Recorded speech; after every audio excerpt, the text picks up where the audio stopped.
Okay guys, before we start the video, just quickly, 1STMAN is so much more than just a YouTube channel.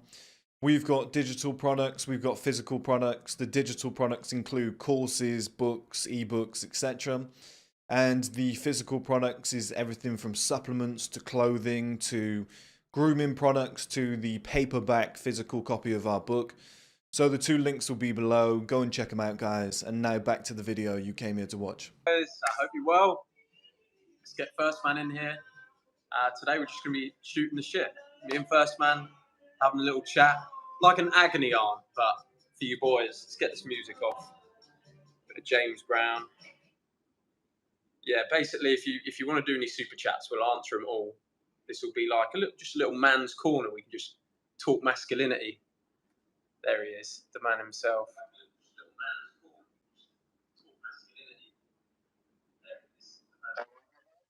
Hey Chris, how are you, brother? Why does that guy say it looks like I'm being held hostage? What have I done wrong? One sec, my laptop's still got my stream on. Let me go turn it off. Yeah, how do I get rid of the comments? Obviously, I want to read them, but... Oh, it doesn't matter. I don't need to be able to see myself.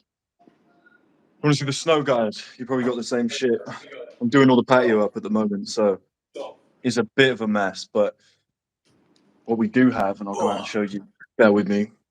Am I sounding clear through this mic? Oh, you're perfect, mate. Oh, yeah, we can. I think we're going to have to Well, I read knew the that. comments. I don't think we can get rid of them. Yeah, we'll have to read them. Oh, no, go to them three dots. Bear with me, guys. You're going to have to look at the roof. Three dots, right-hand corner. Click that. Click remove. Oh, no, that's not it. Click the comments. Chris, blink if you're in danger. I'm being held hostage by a bunch of ravenous women. Happens to the best of us. Can I go out and be a pussy? I don't know if I want to go out. I'm just going to read them. I don't know if you can see though, guys. Like a fire pit at the back, a new fire table. Sorry, at the back. It's undercover. We're going to get 2 new sofas out there. It's going to be unbelievable. Mate, look at that. Snow outside in the UK. The candles lit. Lovely and warm in my house. Go out. Take him out. He's dead me. I got to go out. Let's take him out. Not. Throw a snowball. Go for a snowball. It's actually green screen. I'm lying. I don't really live here. Imagine that. Oh, I nearly fell in the pool. Right, for this thing. I don't know if I can. Yeah, throw a snowball down onto the people below. It's like you guys can see enough, right? Got to get all the glass set up. That's all inside. Do you know what I hate doing? Ruining snow. Go on, throw a snowball. Shall I? Who should I throw it at? Yeah, Shall I throw it at a random person? Down the street. Throw a nice snowball. Okay. So he's going to go down there. Now everyone knows where I live. Great. It's all right. Come fight me, I dare you. You might get some new friends. Oh, nicely done, Chris. Nicely done. Could you see anything? No. Nothing. No. Okay. This is why I need a videographer. Jobs are going. I'm going to hire one very, very soon. Oh. God, I hate ruining snow. Look at that. The footprints just don't make it look as good, does it? It's actually snowing a lot there, to be fair. Yeah, it's pretty bad. It's pretty bad. I took my car out earlier, and I was skidding everywhere. I have no idea why, but the Range Rover is fucking terrible. I think I've just got to put traction control on, and I have no idea how to do it. So I'll have to see. Have you got that 4-wheel drive, Chris? You got 4-wheel drive?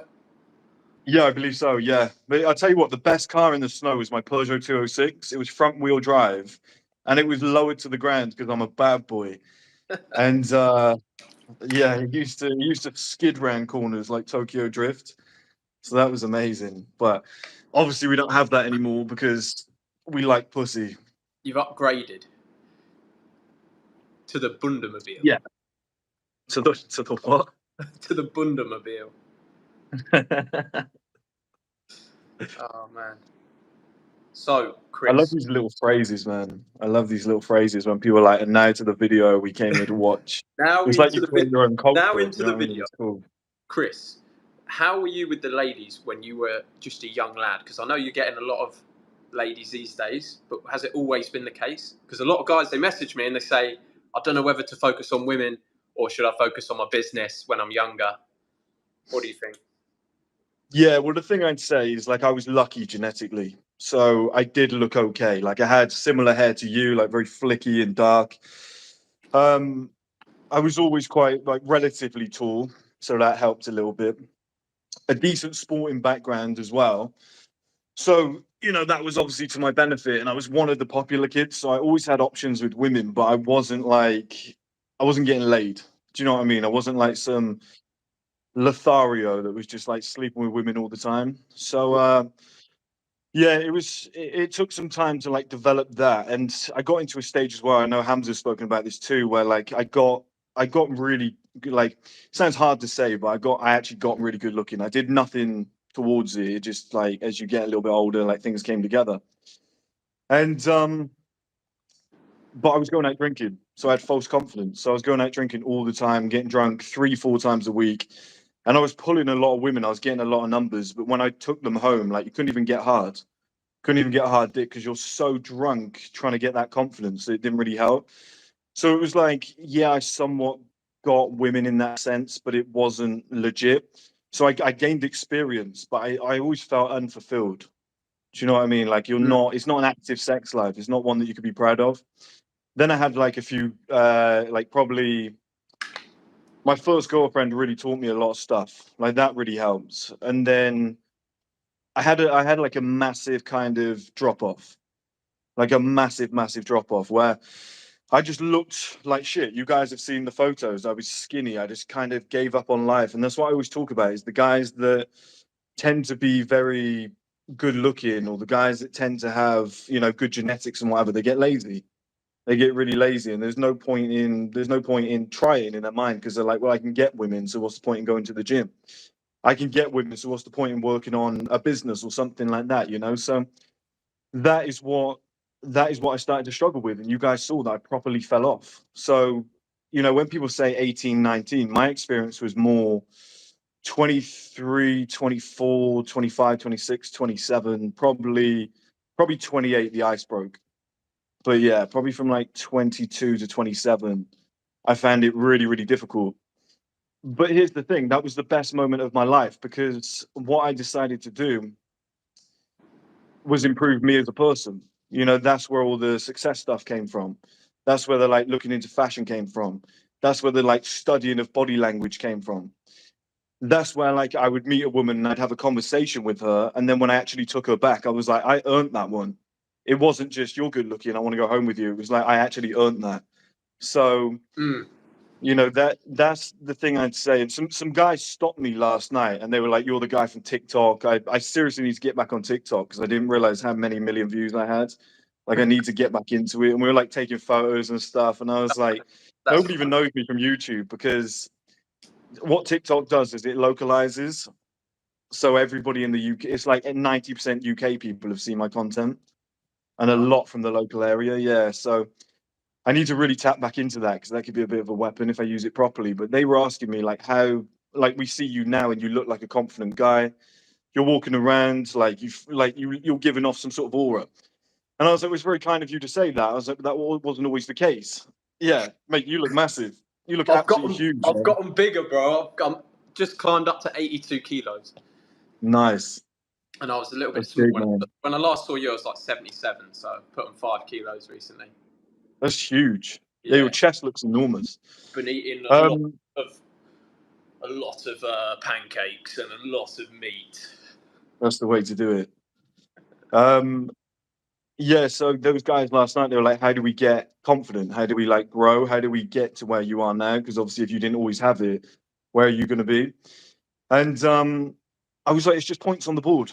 It's just points on the board. Like I was always like, in my opinion, in my early to mid 20s, just some skinny guy who was going bold, etc., and all that stuff. So I was like, I've got nothing really to my name. I've got nothing to be proud of. And that's the key, is self-awareness. Is like your brain is just feeding back to you the reality of what's going on. And that is what people forget. So they've got, I will get rid of these comments actually, because I keep reading them. Yeah, go on to the comments bit, click that, and then just click no comments. Just for a bit. Sorry, guys. Just for a bit. I might read. So I just read them as I talk. Now I'm reading them. Jack admiring his jawline in the camera. Were you? What were you doing? That might have been accidentally, but it happens. Yeah, so I just started putting points on the board. That's basically all I did. I just said to myself, okay, I'm going to change my feedback loop. So, like, for example, if you're some skinny guy who looks like shit, he's got no money in the bank, you feel like shit about yourself, you're not very confident at all. It's for good reason. I said at the start, you're a skinny guy with no money in the bank, etc. If you looked at a beautiful woman, because that's where most people talk about confidence, they're always like, oh, I'm low confident, I can't talk to women. Like, a big part of that is as you look at her, your brain evaluates on an evolutionary scale. It goes, she's beautiful, I'm not. Do you know what I mean? And then secondly, it's like, she's probably dated a bunch of rich guys, I'm not that. You know, she probably wants a guy who's muscly and shit, I'm not that. And you might not be saying that, but your brain knows it. Your brain knows. So everybody says, oh, to be confident, just fake it to make it. It's bullshit. It's bullshit. It's not going to work. So the way to do it is the fundamental, step by step. You know, if you go and get in the gym and you've got a big barreled chest and massive fucking arms, and you go and buy yourself some nice clothes and you're strutting about the place in some big boots and you feel like the man, you might not have a beard or something like that, but you just feel a little bit more jacked. You know what I mean? You've done all the tropics, your jawline's popping a little bit more. You've taken care of your skin. Maybe you've just gone and got a fresh haircut or something, and you might have a 9-to-5 job, but you've managed to put 20K in your bank account. Well, you're going to be a little bit more like, I think she might say yes. Right? And you might still go over there and be a little bit nervous, but you're closer. You're at a much better stage than you were before. And your feedback loop might be, you go up to her, you're a little bit nervous, but you get the job done. And she says, do you know what? Yeah, you can take my number. Well, that's positive reinforcement. And over time, once you get those interactions, like any woman that I talk to now, I do expect a yes. If it's a no, she's probably got a boyfriend. Like, I just think Your first man, like, after all. that's what I open with. Yeah. No, I'm kidding. And no, I'm just like, what? Like, who else? I don't say this because I'm not a dick, but I'm like, who else is there? Yeah. Like, who else is there in this small town? Look around. Yeah. It's all just farmers and shit. Well, exactly. But also, like, if I go to London, I'm like, it just like there's higher level men in London, but it also means there's a lot more lower level ones because the populace is bigger. So it's like probably 80% of those men are going to be bums. She's not even going to entertain them. 10% will be too scared to go over. Like, the pool of people you're dealing with is so small that it's not going to matter anyway, because you're probably the only one that's got the bollocks to go over, who's of a decent level that day. So it's just like, when you do the statistics, the numbers game, and you believe in yourself, it's like, it's fucking easy. Same in business as well. It's like most people will quit at that stage and that stage and that stage. Most people won't reinvest that amount of money. Most people won't even take the gamble to start in the first place. So everything I do, I'm like, I'm probably one of 3 that are doing this right now in the world. How did you get from being the guy It's that a numbers game. It's all percentages. How did you get from being the guy that was nervous when you brought a girl home? Because I think a lot of guys, when they get into the game, they start getting girls home.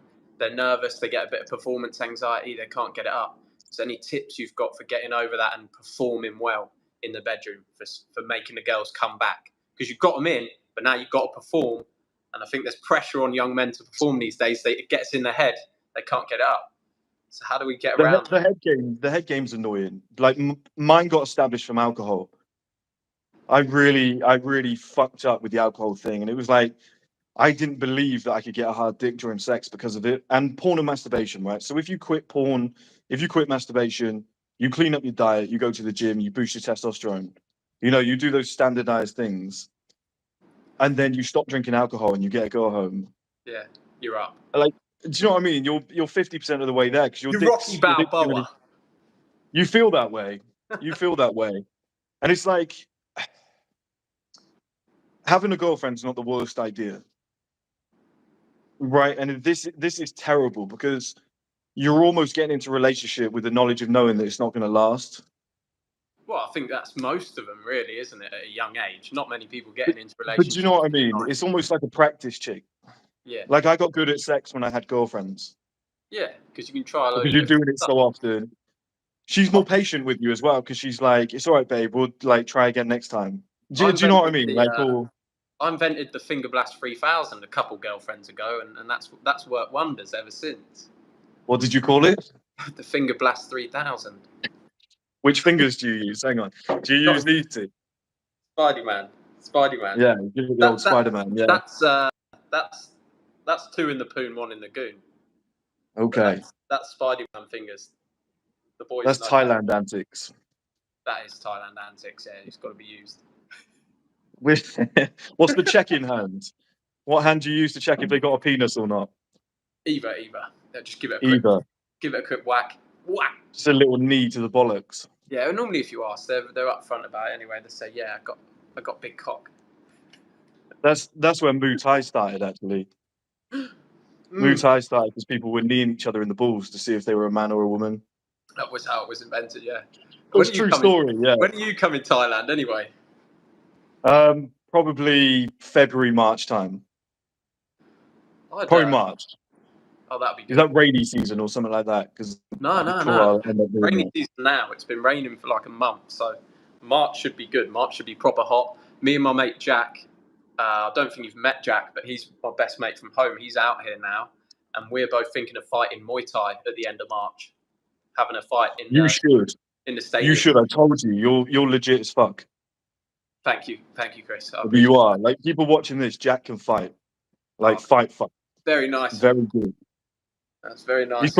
He's probably the second best fighter on this call. Yeah. How's your boxing going? You've been boxing. It's going well, yeah, but I've got some shoulder aches.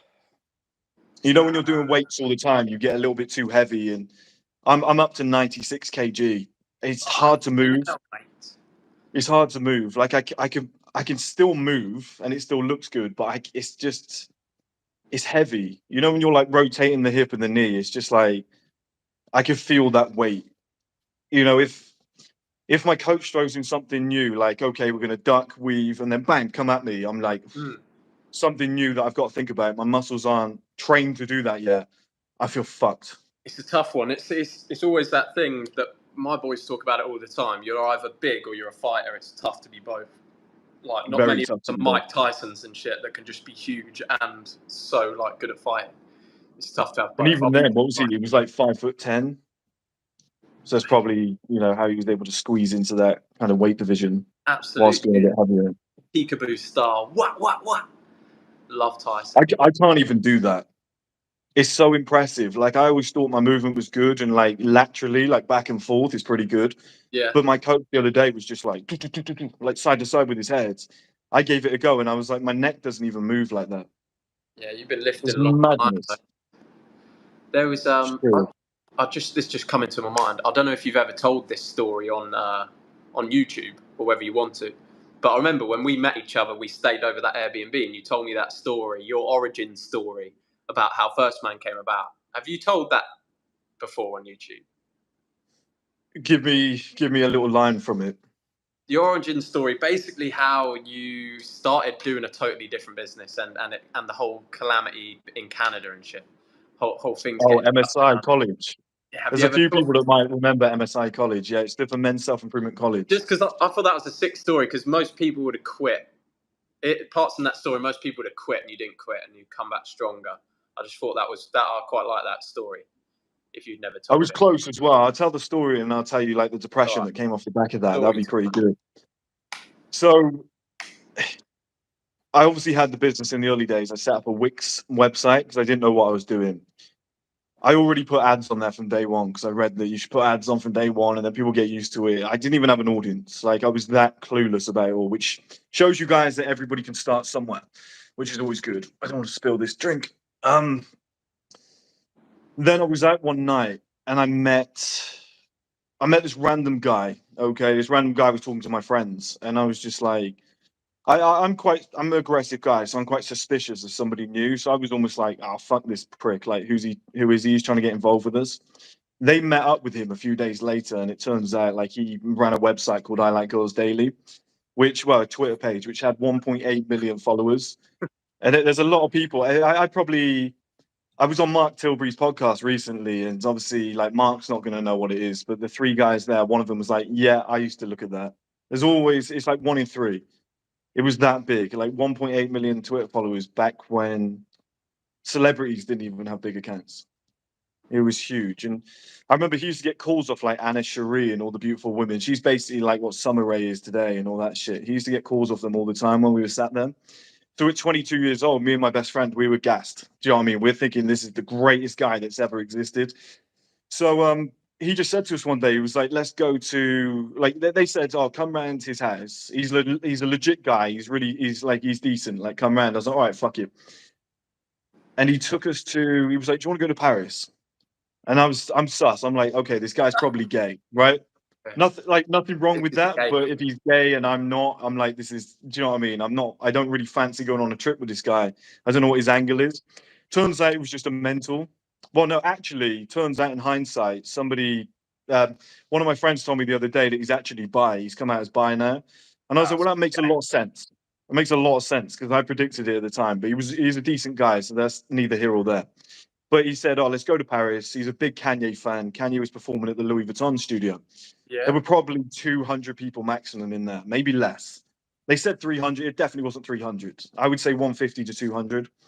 So we watched him within me to my TV away. We were that close to him. And there was like Kim Kardashian there. There was Chris Kardashian, Gigi Hadid, I think Kylie or Kendall. I think it might have been Kendall. Can't remember. But it was back before they were hot. They were like skinny little teenagers. They didn't look that great and whatever. But it was cool to see it all. And obviously at 22, you're just so excited. And we went to VIP club in Paris, which was sick. And I saw it was I do this thing called the 4 exposures, which is like work rate, reinvestment, quality, and wealth. And he showed me the wealth exposure, which was he probably spent 10 grand on that whole trip. And we were only there like a week. And we had flights the next morning. He woke up and I was like, "Buddy, we got a flight in like 2 hours. What do you want to do?" And he just rolled over and went, "Oh, fuck it, I'll book another one." And to see that level of money just like open my eyes to like a whole new world. And I was like, you've got to stop thinking in a poverty sense. Like, some people out there are making serious cash. And yeah, then like we all obviously came home, whatever. We worked on the businesses. He set up a WordPress site for me, like really went for it. We renamed it MSI College because what he wanted to do was go after Project Go, because there were these 3 guys that were doing like courses, and they looked like shit. They were doing courses on how to pick up women, but they were just nerdy little skinny guys that were in the game thing. They were PUAs. And he was like, "You could smash these guys because you actually look good." Back when I had like hair, I was doing the pretty boy thing. And we were like really pushing towards that. And he was like, "Do you know what? Fuck this environment. Let's go to Canada. Let's go to Toronto." So year 1, he paid for everything. Then we had to come back for like a month or whatever. You just have to do it for the visa. Then we went straight back. We did a second year. And this time he was like, "You lot have to pay because I'm not doing it again." I think his money was running down a little bit. Yeah. And I was like, "All right, yeah, fuck it. I can fund myself." But I had to hustle. And that's when the business really grew. Like, first, MSI College went from probably like 20, 30,000 monthly followers to 250,000, which changed the game. And I started making about 8 grand a month, which out in Canada is more like 14,000 Canadian. And it was fun. It was fun. I was like riding around on a back fucking... then in the 80s, that was a lot of money, wasn't it? Did you say the 80s? Yeah, actually, yeah. Me, Arnold and Stallone, we were steaming around Toronto. Yeah, it was fun, man. It was really fun. It was the best time of my life. But it got to the point where I was like, all I'm doing is going out, getting drunk, earning money, like fucking around with my friends. And I got to that stage that I've spoken about I've not spoken about it with Justin Bieber, but I've spoken about Justin Bieber getting to this stage, and a lot of guys have seen it on my channel, where I've said that he's at the breaking point now, the great male filter, where it's like a skinny little pretty boy at 19, whatever, looks great. Once you hit like 24, 25, if you don't put that muscle on and do that transition and lose that puppy fat, you look strange. You just look really weird. And I hit that stage where I was like, the alcohol's taking its toll. I look like shit. My hair's starting to fall out. I was like, things aren't going well. So I made a conscious change because I keep up together with things like that. Do you know what I mean? I'm one of those people that's like, I haven't been to the gym for 2 days. What the fuck is wrong with me? I've got to go. Whereas some people are happy to go, you know, their whole life's never going. Yeah, yeah. So I was like, okay, I'm going to join a gym. I'm going to run there every morning. And it was just, I was living, it's getting a bit dark in here, isn't it? I was living a different type of lifestyle to my friends. So they were coming in at 5 a.m. and I was getting up to go to the gym at 5 a.m. So we just, fuck me. It's like I just arrived at heaven. Suddenly in HD. Suddenly I look half decent. Yeah, so we went to, I was going to the gym, like I said, 5 in the morning, and they were going to bed drunk as fuck, and they wouldn't get up till 2 p.m. So they were always like, don't make any noise, keep it quiet. We're hungover, don't play music. And I was like, I'm just sat in a fucking basement all day, basically, in the dark in Toronto. I was like, the two people I've come out here with just aren't working hard. So I gave them some shit, as you expect I would. I was like, you're a pair of lazy cunts. You're getting on my fucking tits. I was like, said to the one guy, my mentor, because he had a girlfriend for X amount of years, never even fucked her. And I was like, your testosterone's too low because you're a soppy little cunt. I was like, you need, and I went for it basically. There's no point me repeating it and getting back in that He was mode. But I gay, went but you for got it. to remember he was gay, Chris, as well. That's some pretty big warning signs there. It makes a lot In of the whole sense. gayness. He's Yeah. flying you out to Paris. He's not fucking his girlfriend. It's pretty obvious. He was probably really upset at that point. Yeah. Maybe he saw me as an option. I don't know. And I was just like, fuck this. Kind of fell out with everybody. So I agreed. I was like, I'm just going to fly home. I want to stay with this girl that I knew. She was so kind. I need to give her some money at some point in the future because she was so kind. She let me stay for free. And I was like, I need to go back to the UK. I need to go back. My dad just been diagnosed with cancer. I was like, I want to go back. I want to see him. So I thought nothing of it. I had like a 2-week break from the business. On the second week, I tried to log in, nothing. I was like, what the fuck has happened here? You know, I just thought, oh, maybe it's all down. I tried to log in the next day, nothing. I was like, something's happened here. To the And website. then Is that whole website gone. Whole website gone. So I had no way of charging brands because I used to do something called brand spotlights, where I went and got a watch brand and I was like, send me a watch. I'll review it on the website. 250,000 men. You know, it's gonna boost your views massively. Yeah. So they were always like, yeah, fine, how much, whatever. I was usually doing 400 to 800, depending on the size of the brands, because the bigger brands were like 800. I don't care. So that's how I was able to make like 8,000 per month, basically, off that and a few different other things that we were doing. I think I even had an orthotropics course way back then as well. So all of that gone. So £8,000 a month gone. Just before I left Toronto, I was like, and here's the thing, I was trying to build a streaming platform. I was trying to do it that long ago, like 8 years ago, because I hired a film crew. I took out 2 massive loans because I was like, okay, let's fund all this shit. Let's do it quickly while we're here. And I basically was like, right, let's go and film as many projects as we can. So we did. Then my mentor got to know that guy, paid him some money, and all the footage just went. So everything I ever paid for gone. Never had that footage. That could have been the start of the stream platform. I don't know. But yeah, it was really annoying. So then I'm left in a situation where I was around about 40,000 pounds in debt, no income coming in to replace it. 25 years old, 24 years old, coming up 25, back at home with mum. After making £8,000 a month and living in another country and, you know, fucking all the time, like thinking you've made it, basically. Yeah, yeah.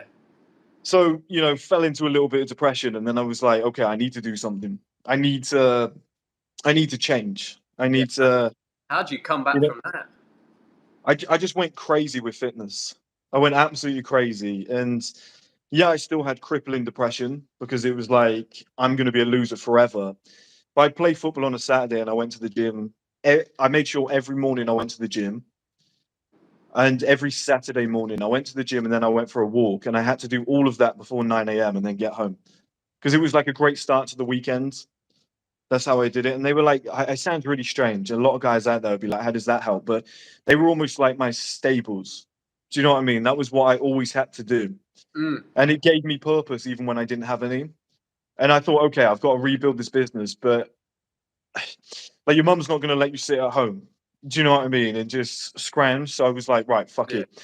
I'm gonna go and get a job, but I don't want one in the local area because everyone's gonna think I'm a bum. Like I've gone off and become this massive success, and then it's all just like dissipated. It was probably the better idea, but I was like, I'm gonna go to London. I just need a change. I need a change of scenario and stuff like that.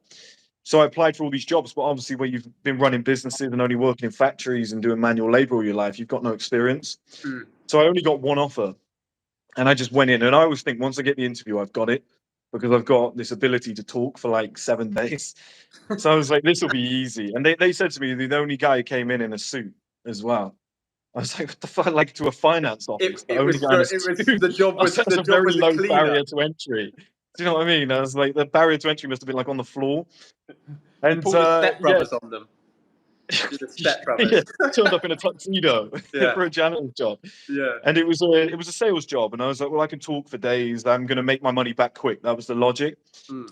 And I knew nothing about finance, and they knew that. They were almost like laughing at me. And and they were like, look, if you go away and you write this thing and you bring it back to us, we'll give you the job. And I was like, well, I'll do it because that's the type of person I am. So I went and did it. And the one guy liked me. He was a shit talking salesman. He loved me. The other guy was more professional, like more logical. And he was like, I'm not so sure. But they, eventually we all became like best mates, like long term. But he was like, yeah, this isn't, I don't think this is the guy. But the shit talking salesman was like, that's me when I was younger.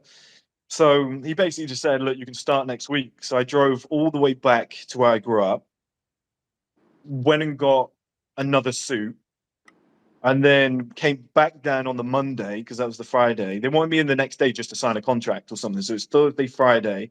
Bearing in mind I'm in debt and I've got no income. And I had to go down on the 4 a.m. bus, the National Express, to make it there on time. I had to do that 2 days in a row.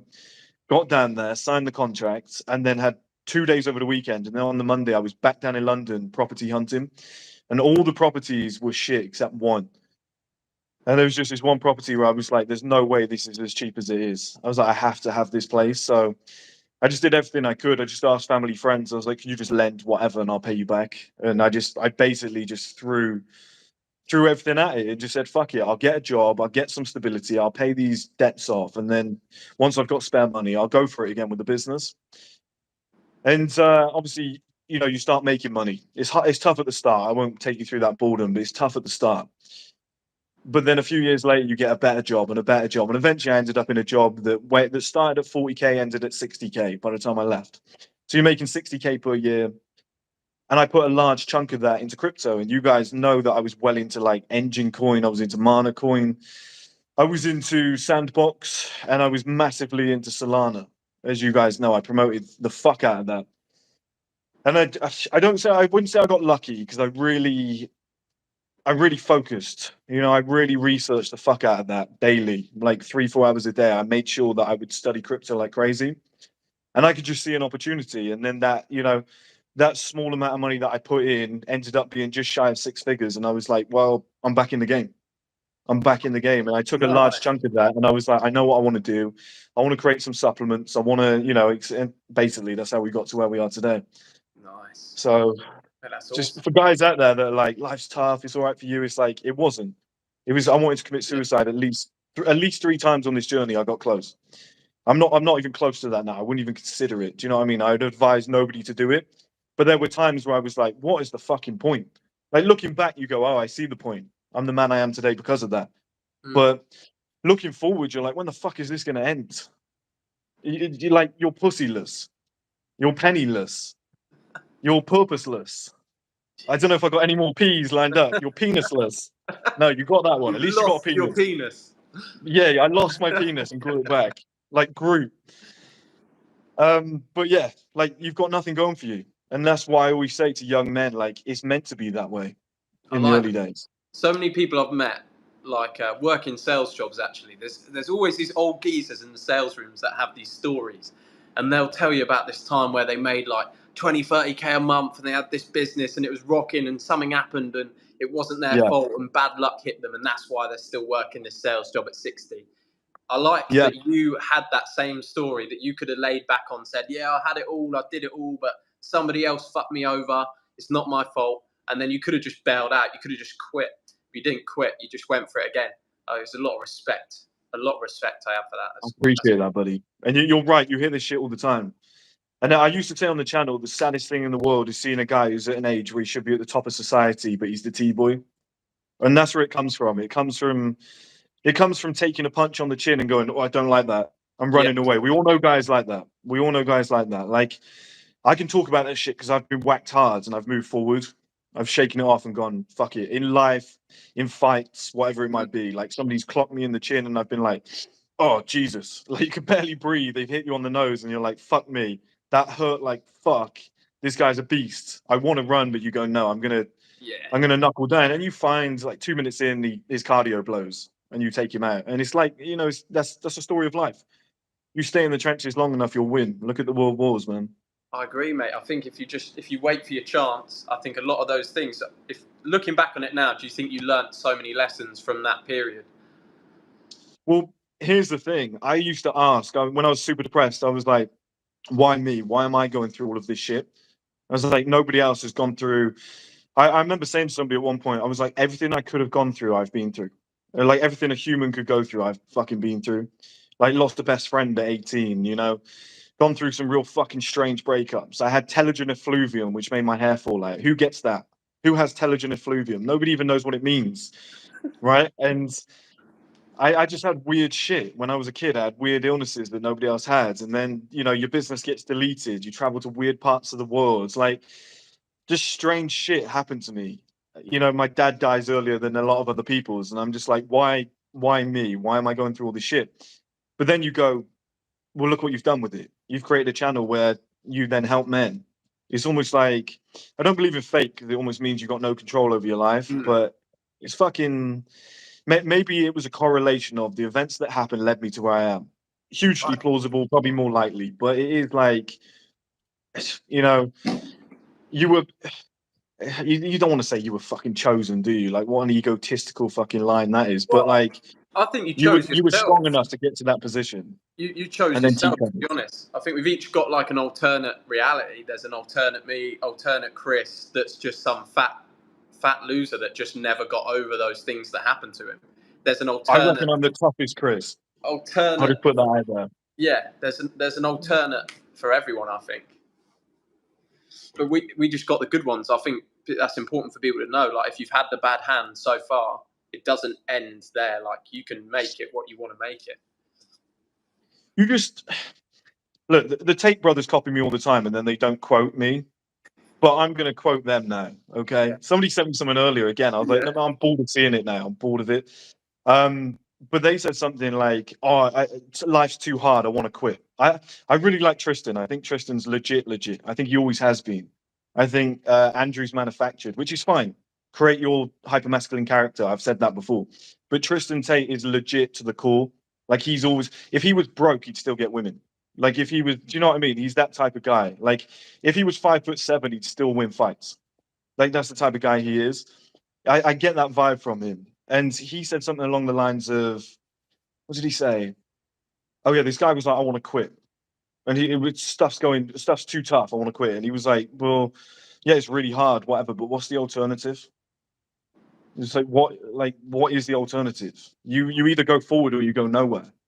And it's such a good way of looking at life. It's like, what's the other option? Oh, my girlfriend broke up with me. I'm so sad. I'm gonna be alone forever. Like, what other alternative have you got than going, okay, I better get on with it? So you're gonna be single forever? No, well, you want some. Okay, well, you just get up then. Just go to the gym. Just get out of bed in the morning. Go and do something. Because it's like, what is the fucking alternative? Sit there every day fucking masturbating in front of a screen and crying your eyes out. Like, where is this? That's going to make it worse. It's only going to get worse. I had this debate with my sister before. My dad died or got really ill at this time. Like, seriously ill, when we knew he was definitely going to die.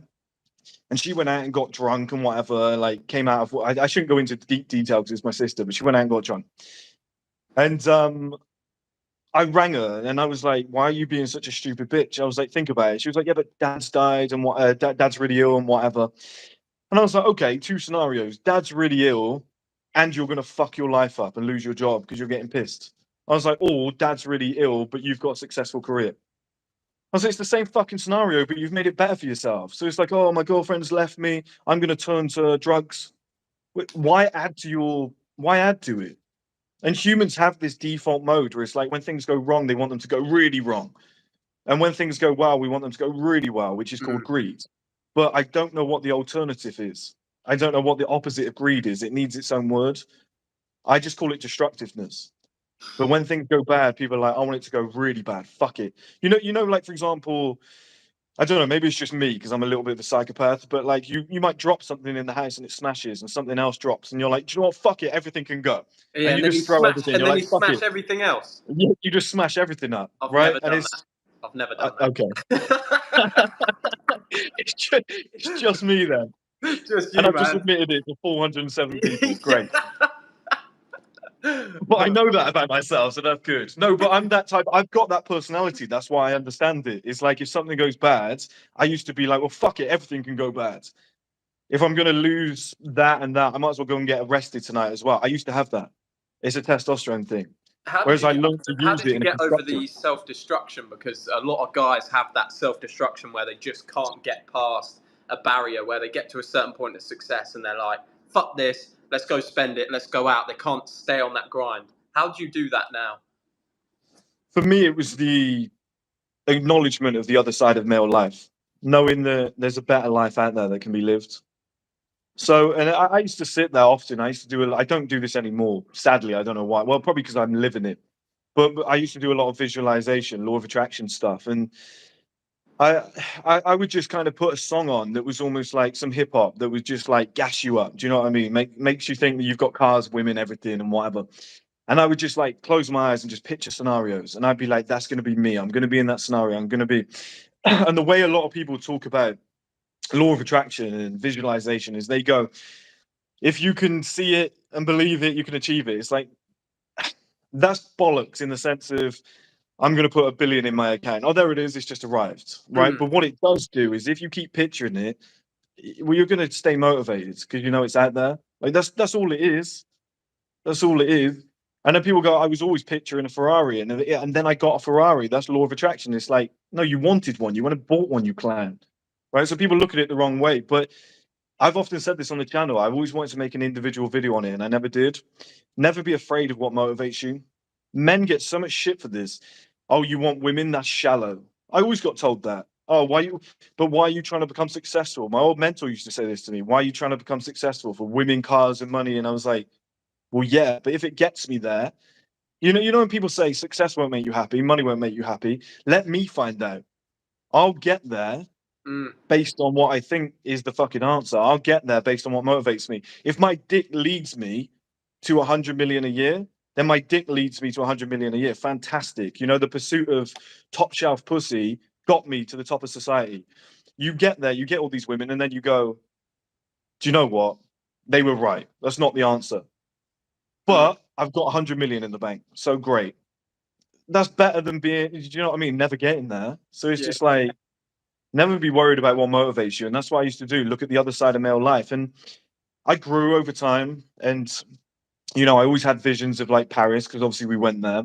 And I like the culture thing. I always pictured like, and you guys have always seen me do this on the channel. And I've seen Hamza's done a lot of this now as well. He's really like visualizing in the same sense. And this will sound strange, but it will make sense to a lot of you guys. I don't want to be having a latte in Paris in the morning on a Saturday because every cunt's doing that. Everybody can do that. I want to do it on a Tuesday when every fucker's at work, pissed off, sat looking out the window and it's raining, and they're pissed off with their life and they're annoyed. That's what motivated me. I was like, I could be there on a Tuesday when everybody is fucked off and they're at work. My life could be different. And that something triggered in my brain. I was like, there's a whole different world out there that nobody tells you about. It's not show up at 9, leave at 5. On a Friday, I get that Friday feeling. It's like I've got that Saturday feeling 7 days a week. And I realized that was out there. And that was a massive motivator for me. Massive motivator. Couple it with you've got to do stack motivation. This is a new term for you. I just made it up, right? But it's stack motivation. Like I've always thought of this, I've just never called it that. I always used to say I want to be in Paris in a nice car with my favorite song playing, in my favorite outfit, looking unbelievable, with a fresh beard trim and a beautiful woman on my left. And we're going to a nice restaurant. It's stack visualization. You're using multiple components at once, and that gets you there. It ignites something a little bit deeper than just I want a Ferrari. It's like I want a Ferrari with a 10 sat next to me, playing my Yeah. favorite song, driving through my favorite place. That's how I did it, and I realized there's another side of male life, I and think it that's where comes the down to like, for me, I did the same thing when I actually wrote it down exactly what I wanted. Because a lot of your life, you don't write down what you actually want. You've got to kind of know in your head. You're like, I want some money. I'd like a hot girlfriend. I'd like to yeah. live in a hot place. But you don't write it down exact. And I was like, when I actually sat down, I wrote down exactly what I wanted. My perfect day was it, like to a T, exactly how I live now. I was like, I could show it to you boys. 3-bedroom villa in Thailand. Exactly the layout, everything that I do in a day, down to the truck that I drive, and that all seemed to come to fruition just from the fact I knew now what I wanted, and slowly it came to me by actually getting like directly focused on it was massive for me.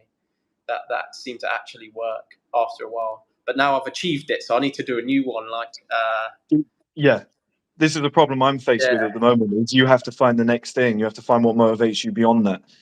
And it's, do you know what's hard about the job that we do is you get loads of followers because you tell everybody, I want to make it. This is what I want to do. This is, and you're in the trenches with everybody. But once you make it, you're like, it's the comedian issue. Comedians have got amazing jokes when they're on the come up. Then they become rich and they're like, I don't have the same struggle anymore. I'm not as funny because they can't relate to the people. You know, you can't make comedy about stuff people don't relate to. And it it's the was same funny. with our content. It's like what do you do now, and it's probably the lifestyle shit, balling on a budget, vlogging, traveling around the world, showing that you're in a business meeting and you've got to get a videographer to document your day. Like that's probably the only way out of it. I was thinking the same thing, and then I thought, what's the thing I don't want to do most, like that I don't actually have to do, and that was have a professional fight. A professional Muay Thai fight is something I don't have to do. Like no one's forcing me to do that, and I was like, if I can do that, I can the amount of struggle I'll go through the demons I'll have to fight, the things I'll learn about myself to get that done, broadcast it to everyone. So I was like, in my head, I was like, I felt the same thing. I was like, how do you continue to make content? And I was like, well, you continue to evolve as a man. You continue to become a better man. You give yourself new challenges. So for me, I was thinking, new year, I've got to do a pro Muay Thai fight because I'm absolutely petrified to do it, and it will grow, and you Are can you show really? that, you can grow that and show it to other people, and then they can hopefully be inspired or just go on the journey with you. So that's how I thought to overcome that problem was just you got to keep growing and growing Mm. and giving yourself the hardship. If you see me keep touching my eyes as well, guys, I had a few wines last night and my eyes feel like piss holes in the snow. You've been pouring wine in your eyes again, Chris. Yeah, it's the easiest way to get it into the Hey, bloodstream. stop doing that. I had like 5 hours of sleep with, you know, some other stuff. Not drugs, if anybody's thinking that. No, It's he not that. doesn't do any drugs. Doesn't do I don't drugs. do drugs. No. Do not do drugs. But to touch on the point we were talking about earlier, when I said the visualization coming together as a whole, that's how the male advantage came together. Because I realized I was like, how do I get the Ferrari in Paris, blah, blah, blah. And I was pricing it up with the beautiful woman. And I was like, well, that's not going to happen at 21. It's not going to happen at 22, 23, 24. It's like that shit takes time. So that's when I realized I was like, all the guys that are living that very cultured life that I like. So these cosmopolitan cities like New York, you know, and he's dressed in like a $2,000 outfit, looking immaculate. He's a lawyer and he's got a beautiful missus, and they're going for a meal at like a Michelin star restaurant that night. And I'm like, I want that cunt's life. He's probably 35 years old. It just, and that's when I realized I was like, the male advantage is a real thing. So straight then I was like, I've got a concept and I have a roadmap to work towards it. And I've always said this to everybody. I truly believed in the male advantage, but I didn't know it was real until I reached it. You know, it was just a theory. It was a very strong theory, and you could see evidence of it. But I was fucking flying blind, really. And then once I got there and ticked it, I was like, it's fucking real. Thank God for that, because that's what the whole business was built on. would have been an egg on the face moment if it wasn't. Absolutely. Your house looks baller. It's a pretty cool pad. It's a pretty cool pad. I'm actually getting kicked out of it in how many days? Like 7 days. I'm getting kicked out of the house because they rented it to What? someone else over Christmas. So I've got to go. I've got to go on holiday. So I'm going Bali. You can come and live with me if you want. Bring your snow boots and a sled. I've gotten this recently as well. Piano. Oh, nice. I love that sort of thing. And I've got a guitar as well. See, that's a little message to you guys watching this as well. That shit's great for you. Tiny little skills. This is something I'm doing at the moment. And I know you wanted to talk about life setup, didn't you, Jackie boy? I was just going to come to that, yeah. See, reading your minds. Been doing this a long time. It's not like, for example, lately I've looked at the money and I've been like, the money's great, but it's what you do with the money. It's how you use it. And it's stuff like having a Spanish teacher. It's stuff like what you got there. Lovely. Got to get your sparkling water in. You have to. It's stuff like hiring a personal trainer, you know, having a boxing coach, little things like that. I was thinking, because of the stream platform, I was going to go to acting classes, start doing one-to-ones or something like that. Because I think if the stream platform gets to where I think it's going to get, I wouldn't mind putting myself in some of the features. And by keeping yourself occupied in that sense, you know, that's what the money's great for. It opens up avenues, gives you options. People forget that. How do they set it up? If you, let's say, I don't know what the average age is right now, because we've got some of your viewers and some of mine, but mine are normally a bit younger. How would you go about life setup now, knowing what you know now, sort of as a 16, 17, 18, 19, 20-year-old, any of those ages, what would you sort of be focusing on? I'll give you a great example and then I'll link it back. For example, there's my place that I live in right now is only £1,350 per month, or 1,375 per month. The reason being I pay 6 months up front, which helped. Okay. But number two, when I arrived at this house, it was a shithole. It was a discarded penthouse via COVID. That's what happened, is it was left empty for like 2 years. Nobody was here. There was pigeon shit everywhere. There was more dust in this. There was enough dust in this house to create another 3 people. And you know, it was a shithole. And I walked in and I saw potential. That's the nature of like the businesses that we run and whatever. We see what it's gonna be rather than what it is, which is what I always promote.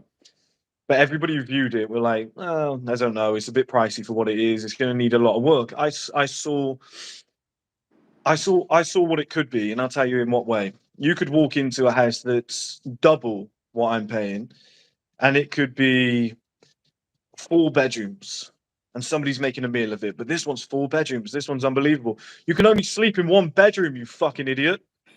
That's life setup. Okay, that is life setup. I've got 1 bedroom. I fuck in that bedroom. What do you want me to do? Move to the other bedroom and fuck in the other bedroom? I sleep in that bedroom. I fuck in that bedroom. It works. It's perfect. It looks great. I don't need to fuck in 3 different bedrooms. So what I was looking at is like, okay, office room, perfect, suits me. Location, right in the center of town, perfect, ticks every box there. You've got this massive room here, and it's connected to the patio. Okay, so I'm thinking fire table out here, glasses of wine, host a bunch of parties. Every time you bring a girl back, she's going to be like, wow, this place is unbelievable. That is what I mean by life setup. It doesn't have to be, I wear the most expensive shit. It's like you've got to, and then you connect to framing. You're framing yourself in a certain way.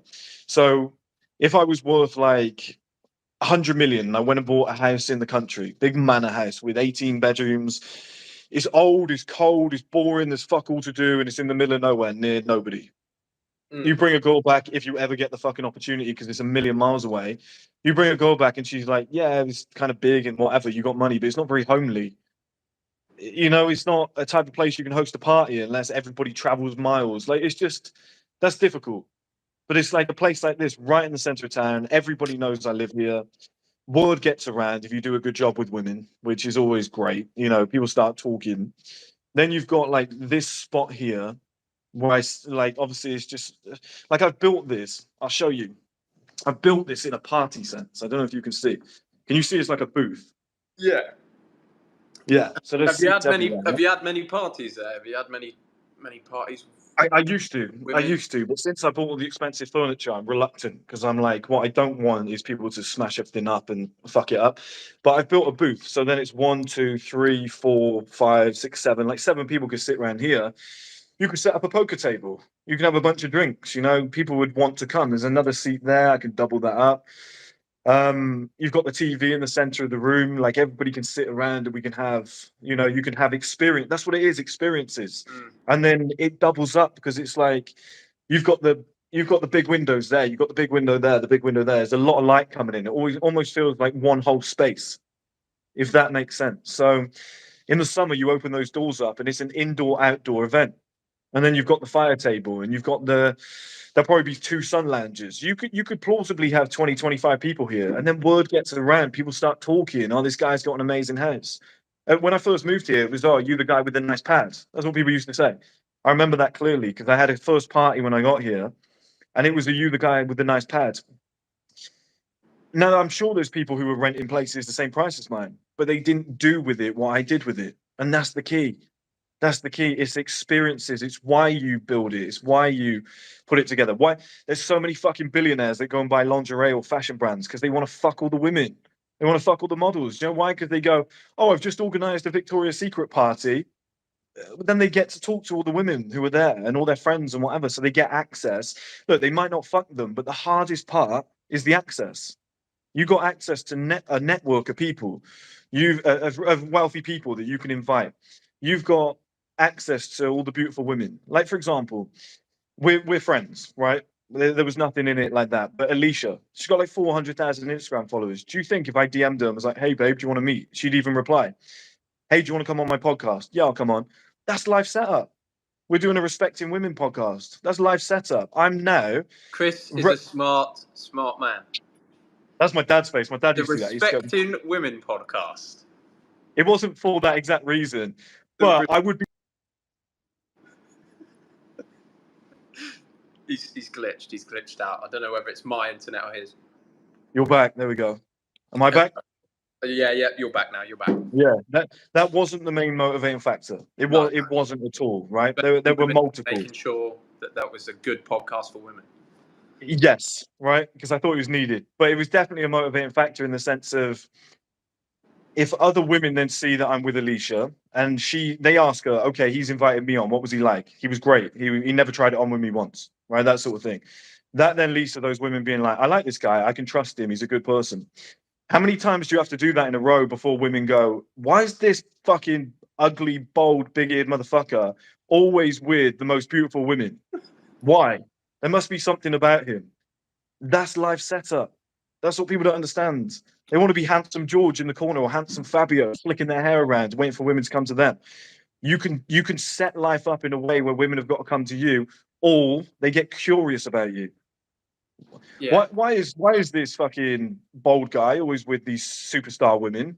Why has this girl got 700,000 followers and she's sat there taking pictures with this guy, laughing and joking? It's just like, because it all started with just a little Respecting Women podcast, and then you didn't even try and fuck them, which is the greatest weapon, because then you get a great reputation and they want to hang out with you more. For example, if I went down to London tomorrow and I went to a rooftop bar and Alicia's there, we're friends. We'll hug, we'll chat, we'll take a photo together. We might do a quick live stream, and people are like, this guy's always with top level women. And then all the other women in that place are like, she's the hottest woman here, and I know her, she's famous. That guy must be a somebody. Otherwise, she wouldn't be hugging him and talking to him.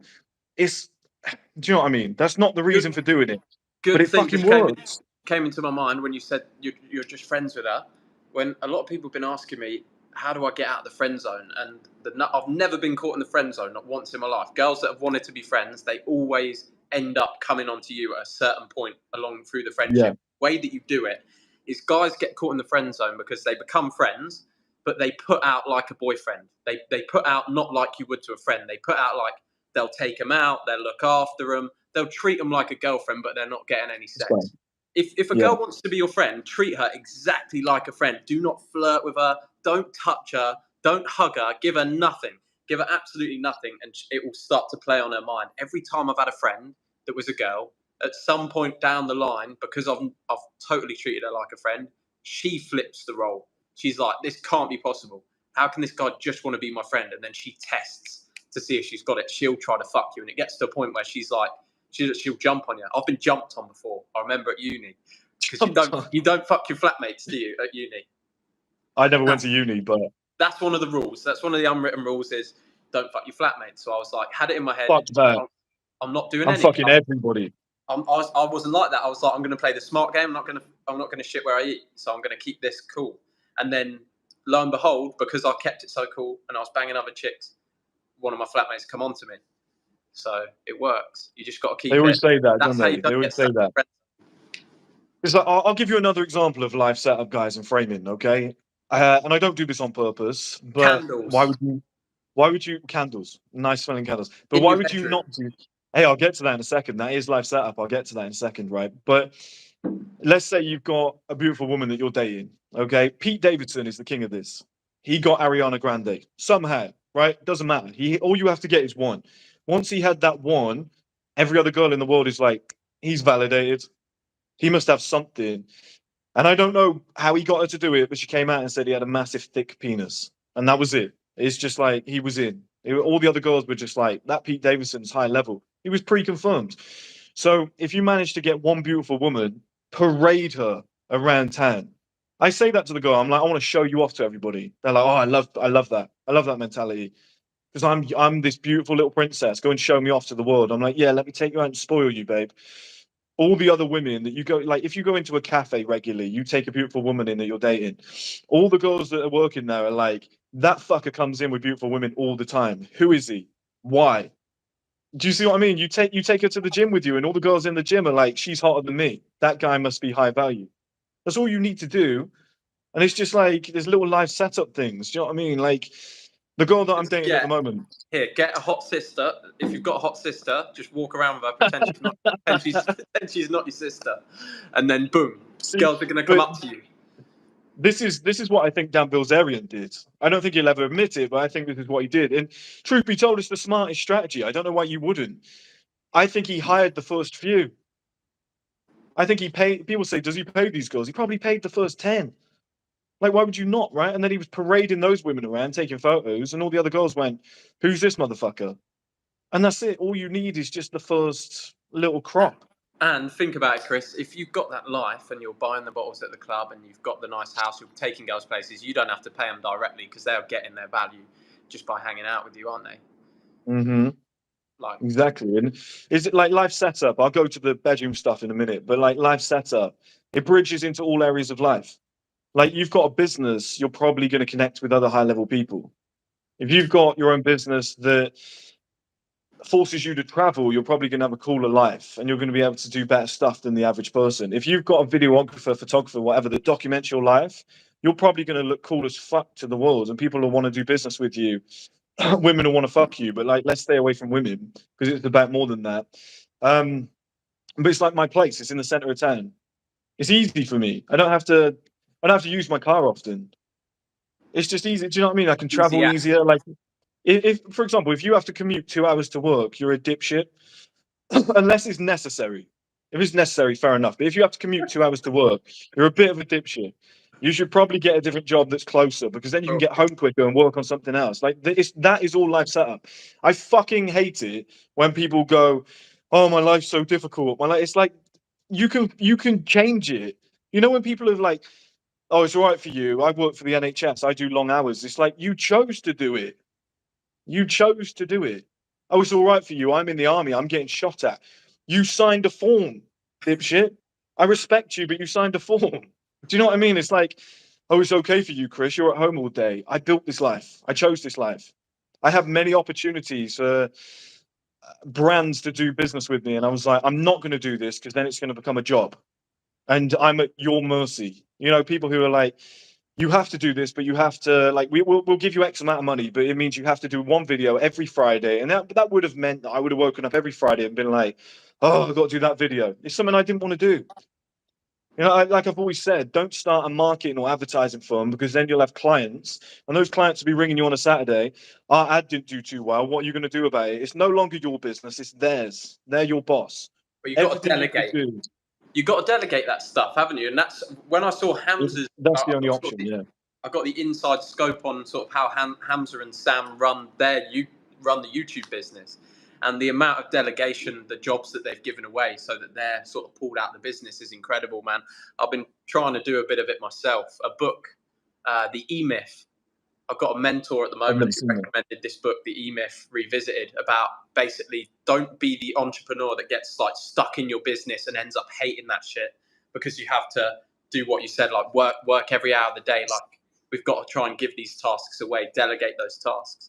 Do you use much, like, do you use an edit? You don't really edit your videos, do you? Very rarely. Like you can see on this video, I'm just shouting and screaming. I just, just fucking put that out. It's just quite, rattling raw. stuff Yeah, off. it's rant. That's what it is. It's just raw aggression. Uh, You got a PA or anything? occasionally, what's that? You got a PA? Like, do you use anyone to help with your businesses and stuff? No, I'm about to in March, but my logic was the more money I could save for the stream platform, the better, because it's currently costing me just shy of 16 grand a month, the stream platform. So, and then I'm reinvesting in products and all the other stuff. My bills last month was 50 grand.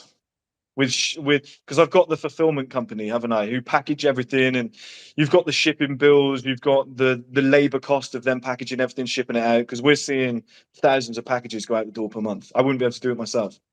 So, it's like last month 50k in bills, which made my penis shrink when I saw it. I'll be honest with you. Oh, that's nasty. That's nasty It's a business. nasty bill. I'm just trying to get people in mind at the moment. Like, I've just got a virtual PA, so she's going to be cool. She's going to call me at the end of each day and I've ask seen me if these, I've done yeah. my work or not. And she's going to text me in the morning and tell me Yes, what I've mum. got to do. And then she's going to call me and say, "Jack, have you done your work?" I'll say, "Yeah, I've Mate, done you're it." gonna hate that. I know. One of two things, or maybe two things, are gonna happen. Number one, you're gonna hate it, or number two, you're gonna find her and fuck her. No, don't say that. Don't say that. I've been trying to convince my girl that I'm not going to do that. So, Live setup 101. Hire a sexy Spanish teacher.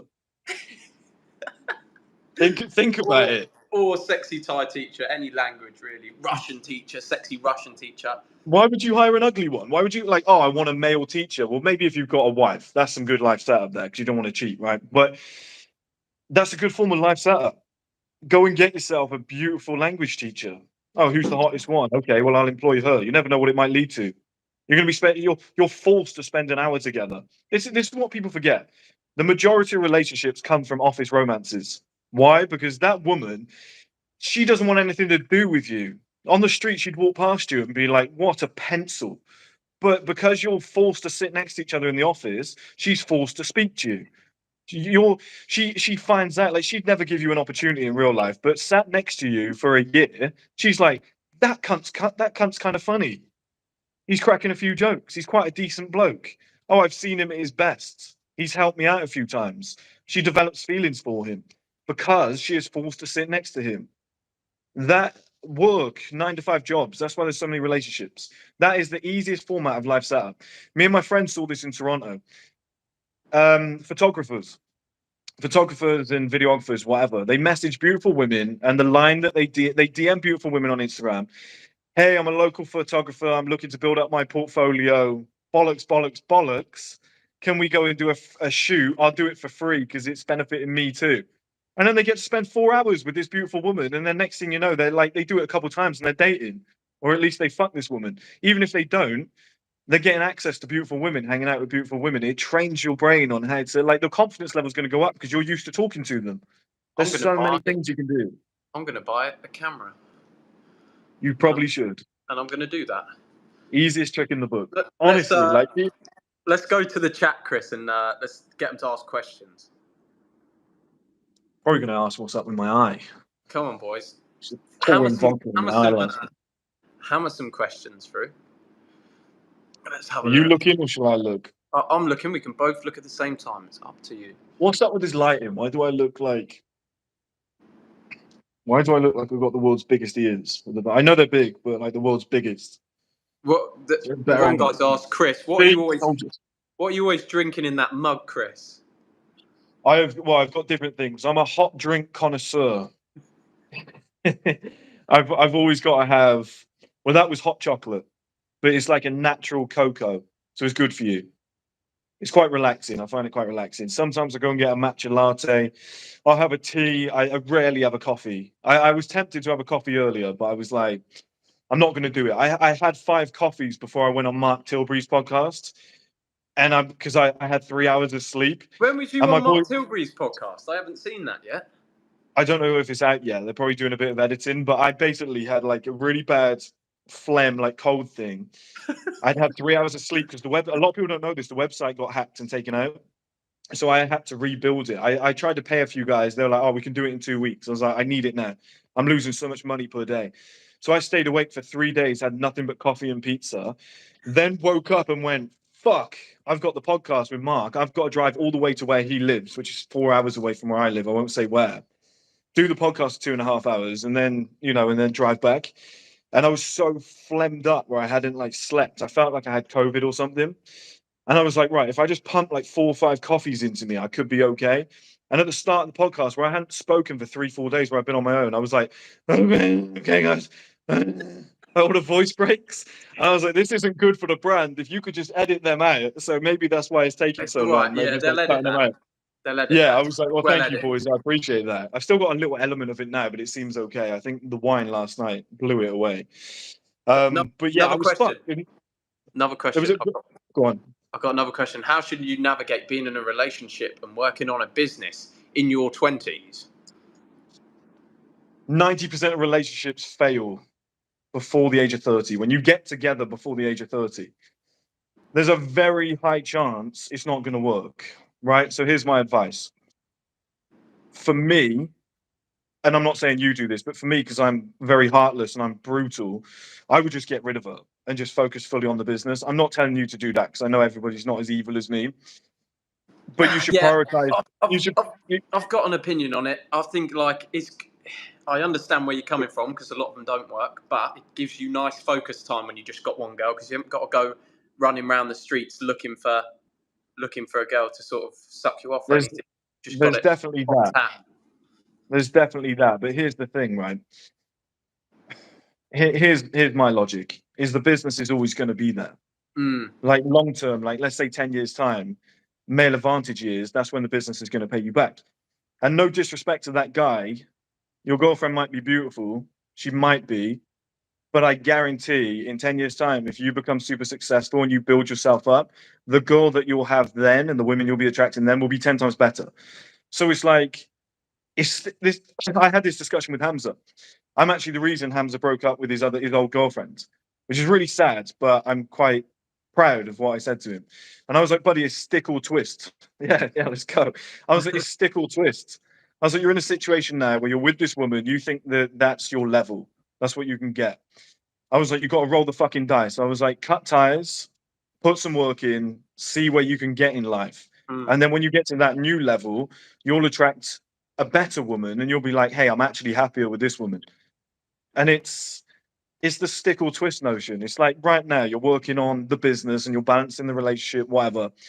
But and I said this to Wheat Waffles on the podcast, like she might be the love of your life. You think you're going to be together forever. If you get to a certain level in life where you get top 1% of men, the type of woman you're going to be attracting, you're going to want to leave her then anyway, which sounds brutal, but it's the brutal honesty. So it's just like, stick with her. You obviously love her, whatever you think is the right thing right now. It's probably progression bias, but stick with her. But prioritize the business at all costs. If she ever says it's me or the business, it has to be the business Always, because always, you don't get many always. opportunities to Yeah. become successful. You only get a few lump sums and you only get a limited window in your life where you don't have ties like kids, marriage, all this stuff, whatever. So while you're young, use those years to your full benefit to be selfish because women will always be there. And the higher up that ladder you get, the better they'll become. So it's like you don't even have to worry. Does it hurt? Yeah, I've done it. It hurts. I've cut off a woman that I should be married to today. But now I have a much better life and I'm attracting better women. So it's like it all worked out, but it was just hard at the time. We've got a guy called Noosh, Chris. He keeps sending us money and he's saying he's trying to get in touch with you. So I'm just letting everyone know we've acknowledged you now, Noosh. Are you Chris, keeping all this money? Chris, I'm keeping the money. Yeah, Chris been trying to get in touch. Chris been trying to get in touch with you through email to discuss how I can help First Man. So Noosh, that guy is emailing you, Chris. Just so you know. Okay, I'll have a look. I Jack, haven't checked my emails for like 3 days. So this guy said, "My older sister has an OnlyFans. Should I subscribe, or will this affect our future relationship?" I think you should subscribe. I don't think So you should subscribe. keep, That's your keep the sister. You money don't in the want to see family. that shit. Do what the Rothschilds did. Keep the money in the family. That's a bit interesting that you're asking that question. That's a little bit messed up, that question. That's concerning. That is. Can we hit 500 on this live stream? Come on, I guys. don't know how you hit it. Maybe everyone click the like button and that'll bring more people in. Probably. It's the first time I'm gonna promote everybody else's channel, but not mine. Everybody click the like button and subscribe to First Man. Well, you don't have to do that if you don't want to, but you know, you get what he means. I saw I Show Speed the other day. I Show Speed had like 250,000 people on a live stream, I think. It made me search what the record was, and the record was that Felix Baumgartner who did the skydive from space, which made sense. But like, yeah, like 250,000 at one time. That's mad, isn't it? Mate, we'll get there. We just got to do more interesting stuff on the live. We need to go out. The thing is, though, I don't really care because I've got a big thing against this. I don't want to be a fame whore. Like I know I could get a lot more followers than what I have. I just don't want to sell myself out. Like I don't want to go on TikTok and start doing like all this fucking shit that people do and start doing all these dances and whatever. You don't have to do that. I don't think I got the right aesthetic for that either, or the booty. So I probably won't do it. I think if we went out, though, there's a lot of guys that sell out. They all do it. It's like this. My one big issue with the Tates. I think they're good guys. I'd love to be. I'd love to meet them and have a chat. But my one big issue is they're fame whores. They tried to get famous for like 10 fucking years. They were on Big Brother, shipwrecked. What was the other one? That travel show that Tate was on. He was like, I do marketing. Like, I love that shit. Like, they've been trying to get famous for a long, long time. And it's just like, it's attention economy. I can't trust that. I can't trust that. Attention economy. I get why they're doing it. I get why. But there's just, you can try too hard. Do you know what I mean? It's like, don't worry about it, man. Quick side quest. Should I choke women? That's been asked. Yeah, but not too hard. You've got to do it, but not too hard. Okay, like they don't want you to kill them, but they like a little bit of force. Just show that you got a bit of power there. They love it. They do love it. Every woman I fuck, I choke. Okay, you put them in a certain position, even if you're doing them from behind. Try and get a hand on the throat. It's the symbolism rather than the strength. They just want to know that you've got a bit there. Like you pin their hands down, you grip their throat a little bit. It doesn't have to be too much. Like you don't try and kill her. Do you know what I mean? But if you just grip her throat a little bit, they love it. But just do it in a, I got feelings for you, babe, but I'm not trying to murder you. Like I've got passion. Like here's what grabbing by the throat admits. Like you're mine. Do you know what I mean?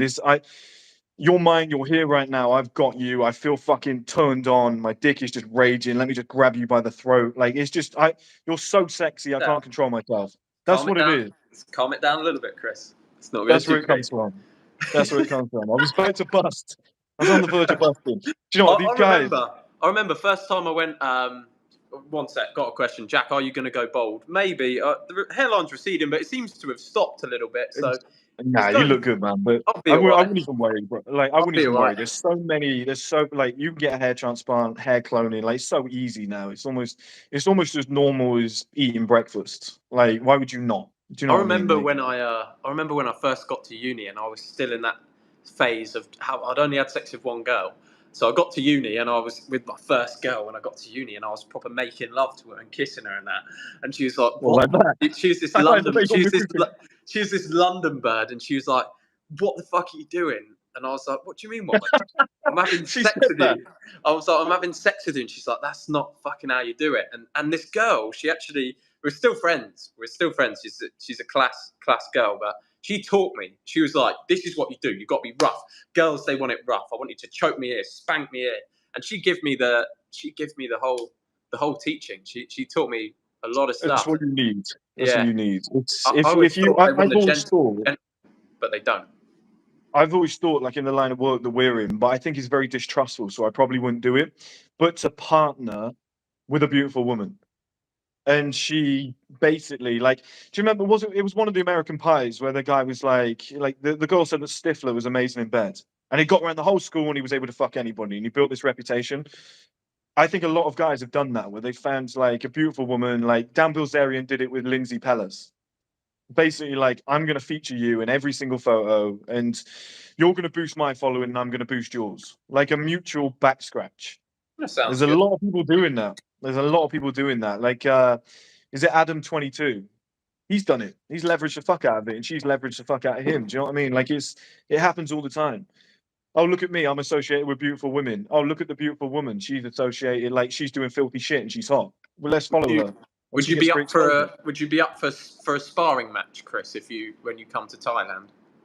Who against? Me, obviously.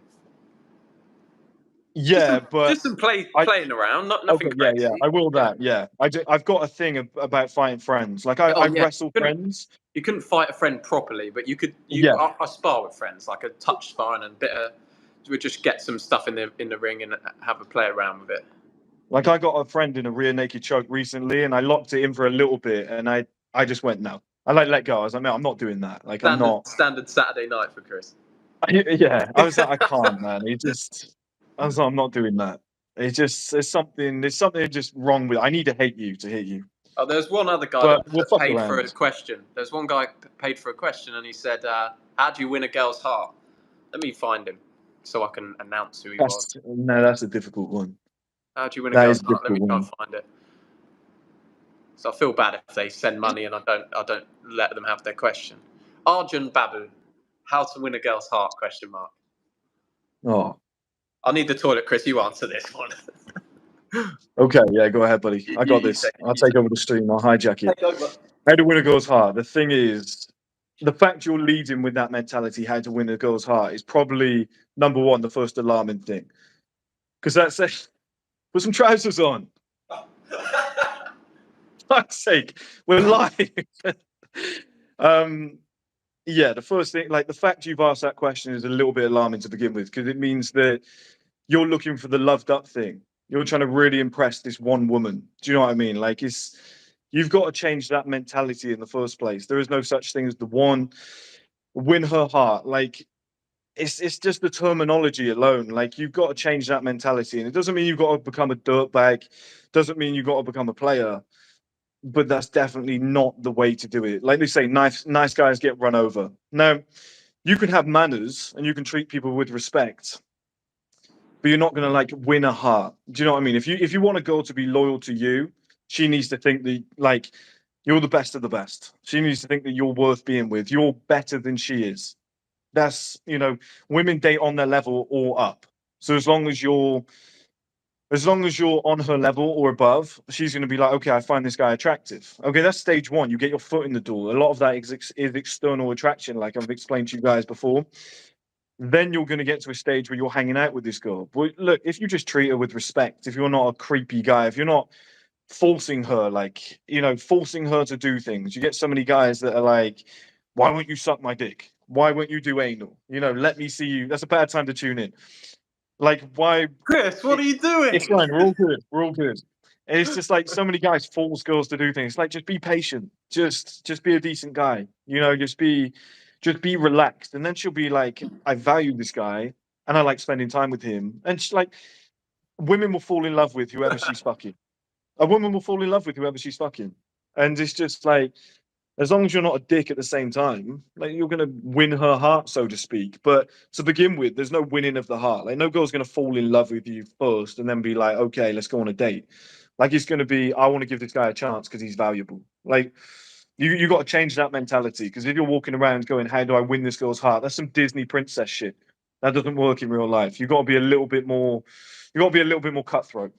Otherwise, you're gonna get your throat cut by either a woman or a man like me who's gonna go, look at this fool. And I mean that respectfully. I'm trying to help. Come over to mine and have some sparkling water on the Yeah, rock. exactly. Exactly. A charming guy like you, handsome, sparkling water, no pants on. No, well, I was thinking there's going to be a point in this stream where I need to get up and I'm only wearing my underwear, but I was like, nah, it's all right. We're all friends here, so there's no problem. And it's bloody hot. It's 30 degrees. It's 30 degrees here, so. Well, yeah, I'll give you a pass. Yeah. Yeah. Like, that's why I'm wearing a coat, because I've got the radiator on, but it's still freezing. I miss the cold a little bit. I know you guys probably hate me for saying that, but no, buddy, I agree. I like seasons. I like seasons. I think the change is good. It allows me to do stuff like Self-Improvement September. I like the fashion changes. I like the life setup changes. I love stuff like that. So I just read a comment. Someone put the only way to beat Chris in a spar is just grab his ears. Probably. That's probably the only way. It just got me. It just got me when I was reading it. It's Oh, we've probably had, the only way. In person, there's certain they look big there. I said that at the start. Look, no, it looks I've small. In heard person, girls they always say, look like that. the Thai girls say they love a big nose, they love big ears. That girls are into weird shit, man. They don't traditionally think normal Do you shit. know what, mate? The amount of shit I was insecure about when I was younger, like, oh, I've got big ears, I've got a Yeah, bald head and stuff like that and whatever. And then you meet girls and they're like, I love your look. It's so masculine. Like, that's the best thing about you. You're like, please, I'm going to get my ears pinned back. They're like, oh, no, please don't. Like, yeah, this, yeah, yeah. you'd be I fucking always thought shocked. that. Like Les Brown always said this. He's a motivational speaker.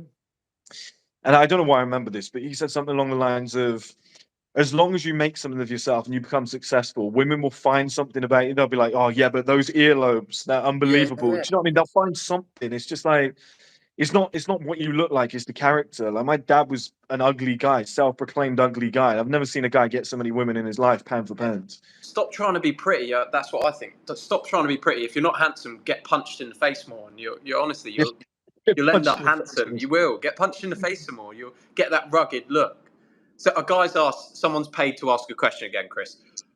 Mike Proof. Thank you for the £5. I'm How? gonna stop answering if you get paid.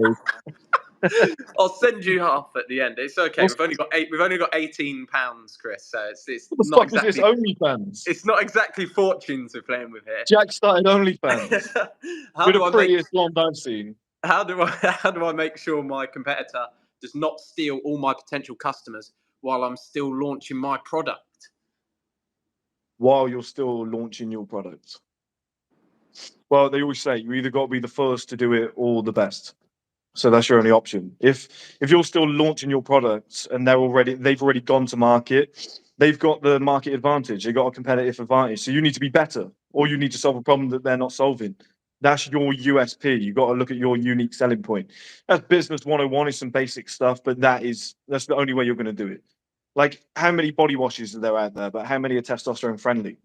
There might be one or two that are testosterone friendly, but they're not claiming it. So it's just like you just got to find your thing. Like, that's what you got to do. And if you've got a product that's the same as somebody else's and they're all ready to market, then you've got to tell a story. Then it becomes all about brands. That's what it becomes about. It all becomes about how you've got those customer relationships. Do you go over and beyond? I'll tell you what. Well, A company like GoDaddy, they're domain server providers. Okay, I love those guys over anybody else that I've ever used because when you call them, they fucking pick up within minutes. Literally 30 seconds in, you're talking to a human being, and they're like, I can solve everything myself. There's no, but I'll have to pass you over to the marketing team. I'll have to pass you over to the finance team. It's like, yeah, I can do all that on my end. It's little things like that that make people go, I'm going to use that company. A lot of it is ethos, brand, what you're doing for the customer. Like you have to build a narrative. You have to build a picture. You almost have to build a business with yourself being the customer. It's the only way you can think about it. It's the only way I and make products. I think the personal brand thing, like obviously that you've got going on that I use as well, is massive because if people vibe with you, you give free value through YouTube and they vibe with you. When you bring something out to buy, people buy it because they like you and they want to support you. Even if they weren't traditionally going to buy the product, they'll just buy it Yeah. to like, yeah, he's my mate. I watch him every day. That's a huge thing. We've got one guy here. He's done a naughty. His name's LS. What's he How doing? do I win back a girl I cheated on? I was in two long distance relationships at the same time. One of them's taken me back, but I want the other one. I think obviously she knows, but you be brutally honest with her and you act aloof. It's the only other way back is groveling, Don't and you don't act want to do it. aloof. You Don't have act to. aloof. You have to. There's no other way. Because the only alternative is to grovel and be like, babe, look, I'm No, sorry, I didn't mean it. And that just makes you look weak. So no, it's no. like, Go. you've already fucked up and the damage is done. For me, I would be like, okay, just silence. I would go on and improve and, get on with it and whatever. And eventually wait for her to come back to you. Otherwise, she's always going to That's be good. like, otherwise she's going to be playing she's got the upper hand here. Yeah, She's got never the high grovel. ground. Never She's got the grovel, high but ground. There's no other play. No other I'd play will say work other than maybe you could silence. stick it to her like, yeah, I did it. Obviously, I've done it. I Yeah, enjoyed be it. honest. It was nice. Be honest. But just talking about it now, obviously I have done that. But if you'd still like to do things, that would be cool. And then you You'd be can ask very her. surprised. You'd be very surprised how many women like come home with me. Okay, yeah, I will. I just got to go and tell my friends. I just got to go to the toilet. I've just got, and then you're just like, do you know what? I'm gonna go home. And then next thing you know, she calls you. Where are you? Where are you? Where are you? Do you know what I mean? Like that sort of play where you just go, well, fuck it. It doesn't mean anything to me. Do you know what I mean? Like look, babe. I'll be honest with you. I did cheat. It was probably the wrong thing to do in the moment, but I've done it now. I'm going to live with my consequences. Good luck with everything. If you still want to remain friends, let me know. Message me anytime. I'm there for you. She'll probably fucking message you at some point, like when she's lonely and she's just like, hey, do you know what? I thought because what happens when you've got time away from somebody, or like when somebody dies, we only remember the good stuff. Yeah. Unless it's like Hitler, right? But like when somebody in your family dies, all you remember is the good stuff. But you don't remember all the fucking arguments and the times you were like, I hate that prick. I'm never talking to him again. You only remember the good things. Women do the same. Once they've got time and distance away from you, they start remembering all the good shit, all the good sex, all the good nights out and whatever. And it gets in their head and they're like, do you know what? Maybe we can make this work. You've got to let them tell that story. You can't do it for them. You can't force people. When I used to be in sales, the tactic they used to tell to me was pull. You got to pull people towards you, not push. Yeah. It's the best way. Be an attractor. Be an attractor. Don't Be go an attractor. Be a Some guys beacon. Like let people come to you. Jack, how can I get a girl to hug me, please? Why? I want to know the motivation behind it. Like, Yeah, why? why? What is it like? Why do you want Because that? I need to know your mindset there. Like, why is your ultimate goal to get a girl to hug you? Unless it's a mock question, but like, think bigger, man. Like, go bigger. Carbonator's come through. What if she fucks someone else in between you? Absolutely. If that's out of the question. If she's gone on to fuck someone else in between, it's a no-go. That's done now. But if she's been just lonesome, she's just been crying on her own, she's trying to get over you, and you shoot back on the scene and you're like, look, I know I cheated. Obviously, I've done that. I'm not saying sorry for it. But if you want to come back, we could have a good future. If she's not been with anyone else, it's an option. Otherwise, yeah, you're right, Hobbs. It's not an option. And also to add on that, Hubs, you've got to expect it because like men don't understand how easy it is for women to get dick. Just walk out the door and they've got a cock in them.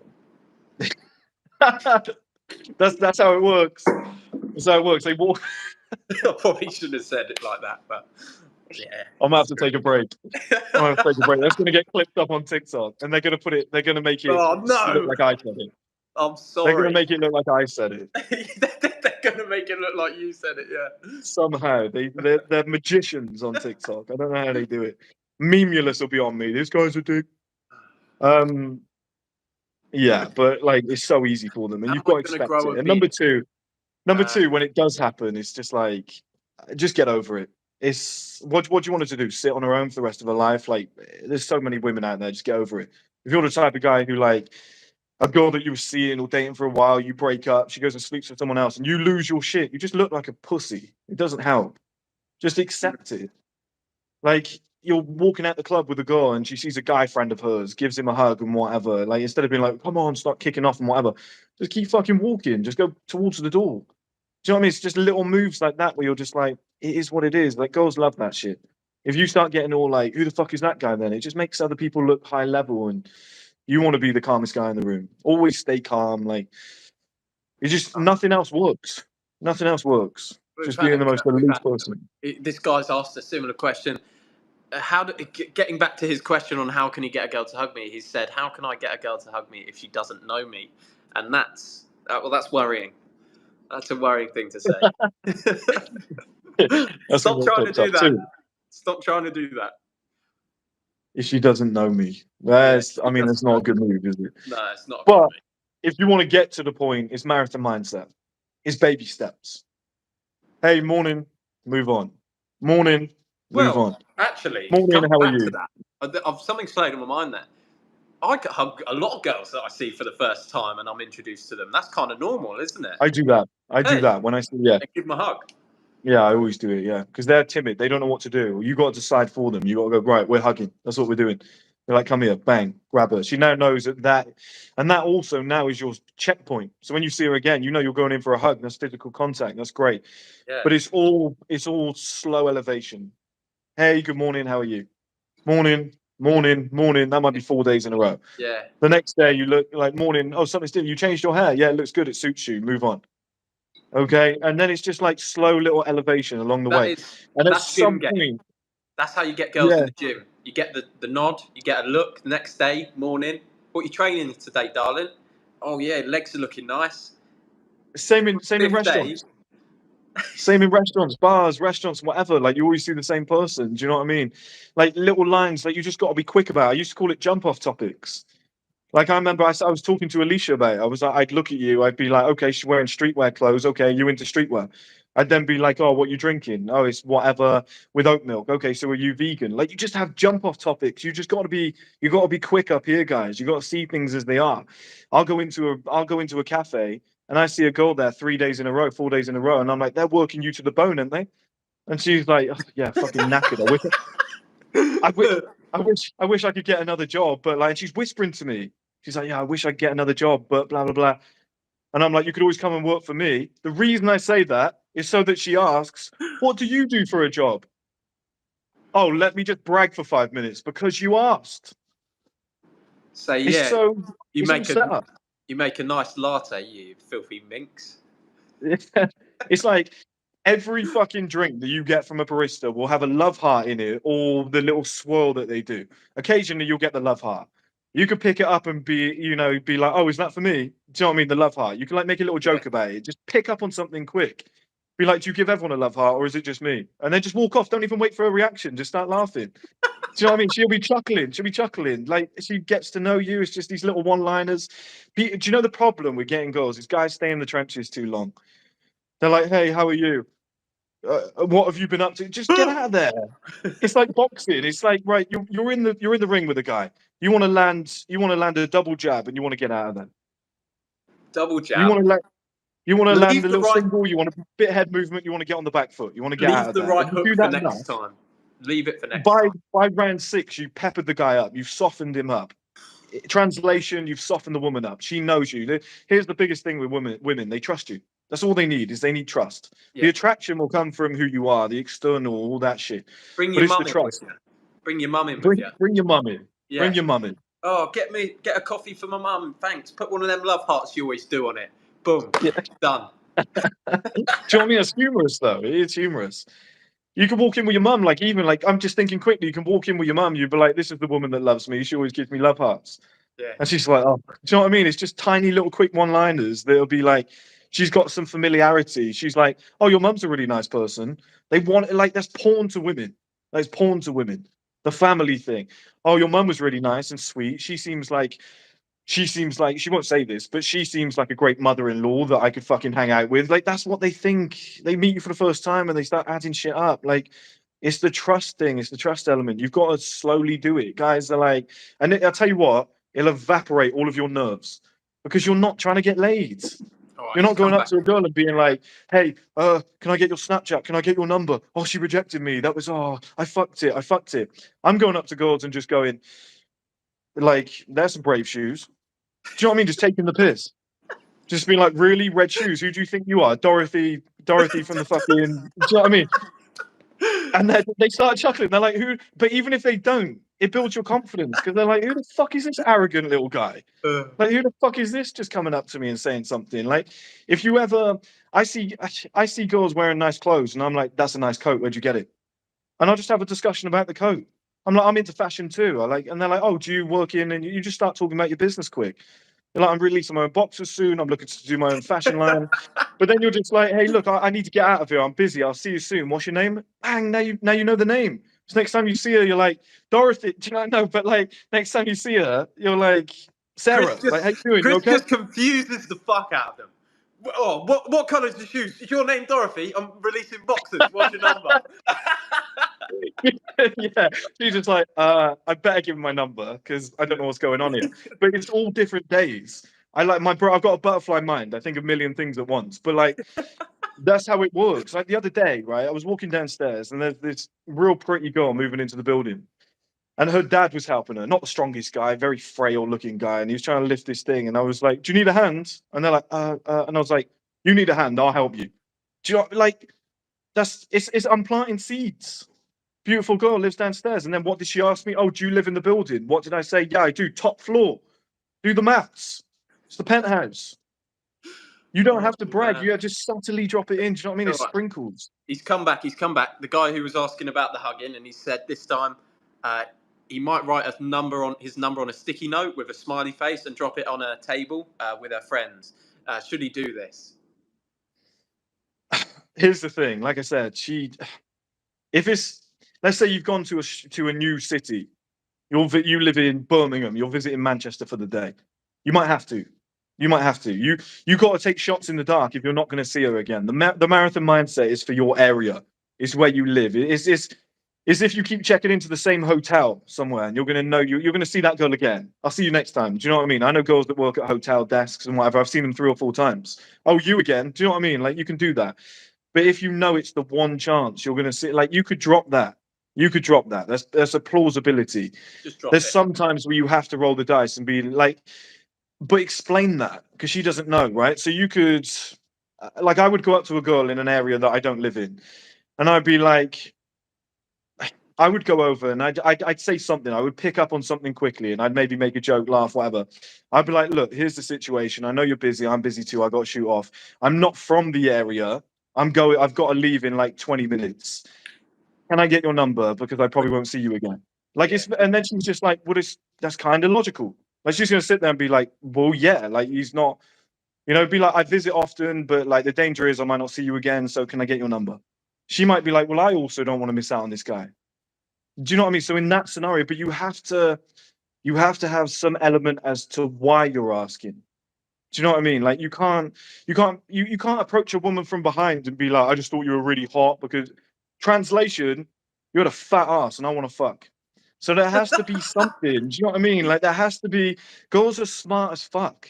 Girls are smart as fuck. They walk around with headphones in with nothing playing, so nobody bothers them, but they can still hear what you're saying because it's dangerous. Like, they've been approached by so many people. They know every trick in the book. So you've got to have a reason as to why you're asking for the number. Like, for example, here's a great example. You could go up to a girl in the gym and be like, just quickly, you could just say to, like, she makes eye contact with you, smile, whatever. You'd be like, just quickly, like, do you know what I really like about you? What's she gonna say? Oh, I don't want to know. My old sales boss used to do I like that. tactics like this. What's she I've gonna say? taken- Like, do you know I've what I taken do you know what I that. really like about? If I said to you, Jack, do you know what I really like about you? And then Yeah. ended the What? call, you'd be like, what the fuck does he really like about me? I want to know. Chris, It's a tell compliment me. about yourself. Do you see Tell what I me. mean? So she's like, what? What? She'd always like laugh and smile, like, what? What is it? What is it? And you could be like, every time I see you in here, you're the hardest working person in the gym. It's a compliment about who she is as a person, and you'd be like, every time I come here it could be another one. Every time I come here on the weekend, you're always here working early, which means that you don't go out and get drunk like everybody else or something like that. It's a personality thing. You're complimenting her for something other than her beauty. And then over time, if 4 weeks down the line you're dating and you're just like, well, I find you really beautiful, I think you're stunning, it's going to mean a million times more than just, hey, I thought you were really hot from behind, I want to stick my dick in your ass. Like, That's a rough approach. That's real but rough. that's That where it works. comes from. That's what it sounds like. Yeah, To her, that that's what doesn't it work sounds too like. often. You got to, but here's the thing. I hate game. And a lot of people will see that as a gaming tactic. I don't do it to game. I don't do it to game what somebody wrote, but I don't do it as gaming approach. I do it because I actually noticed that about that woman, and that comes from maturity. I'm a 30-year-old man. I don't want to be with a woman who's lazy lying in bed all day. I want a woman who goes to the gym and works hard, because that shows characteristics that I want in a future partner and a mother of my children. That authenticity gets you women. And then you play the long game where she's just like, that guy's decent. Like, he's a good guy. I talk to him openly. I would come to him with a problem. If I need something lifting, I'm going to go and ask him. So there's more interaction scenarios. I'm going to say hi to him because I trust him. He's a decent person. Then one day you pull up to the gym. She sees you pull up in a nice car. She comes to a house party. She doesn't know whose it is. She's got invited, and it's yours, and you've got a really nice pad. And she's That's just some- like, that's the some nice fucking guy that I trust, that I get great along gas with, who's speech. actually a decent person. Oh, and he turns out to be successful. Bonus, I think I'm going to fuck him tonight. That's where it comes from. People got it backwards. Like, it like works that. for me, and I'm not good looking. So, Well, I think there's quite a few people that would probably disagree with that now, Chris. I don't think you can say you're not good looking now. I don't look good looking here, but I do all right. Put it that way. I do all right. But I'm right out and about. Oh man, I'm, you don't want to go. I'm The scared. little side story. you don't want to go anywhere with Chris because as soon as you get in somewhere, he'll just, if there's a nice looking thing in there, he's off. He's on a fucking crusade. We go to this place to get these drips done. There's an unreleased podcast of me and Chris sitting in these chairs getting IV drips done. Yeah. And Chris just gets lost. He just goes off on a tangent because he likes the thing that's putting the thing in his arm. These two are talking for about 45 minutes. I'm just sitting there eating a banana. Do you know I never messaged her? It's practice, though, isn't it? It's practice. She had a great energy. She wasn't really my type. She had a few things that I'm not 100% on, but personality-wise, she was spot on. But she was nice. Do you know what I mean? I was like, I don't know. I couldn't be bothered to do. I don't think she was worth the 3-hour drive to London. That would be my conclusion. That's nah. Do you know what I mean? We were already there. Yeah. We were already there, doing stuff. The other thing as well, she's got the effect of being the only woman in the room. She's always going to look better. Yeah. Which is another thing. I would have chatted to her, but Chris was already chatting to her. I definitely would have slept with her because she just had an energy. She was attractive, but she definitely had an energy. But it's like, I don't know. It's fun and games, man. It's all good practice. Do you know what I mean? Good. You're holding eye contact. You're playing around. You're saying certain things. Like you can test lines. I test lines sometimes. I test certain things. I test certain tactics. See how they get on. Have you ever managed to pull off the multiple relationships, like have a girlfriend and then get her to be open to another you sleeping with other girls? Have you pulled that off? Not. Here's what I've done a few times, and I always ask girls this question. It's a very good way to get into it. Okay, this is my tactic. I always say, look, I want to have a threesome with you, and they always go, okay, and I'm like, but here's the rule. I can't touch the woman. I'm like, it has to be a woman, but I can't touch her.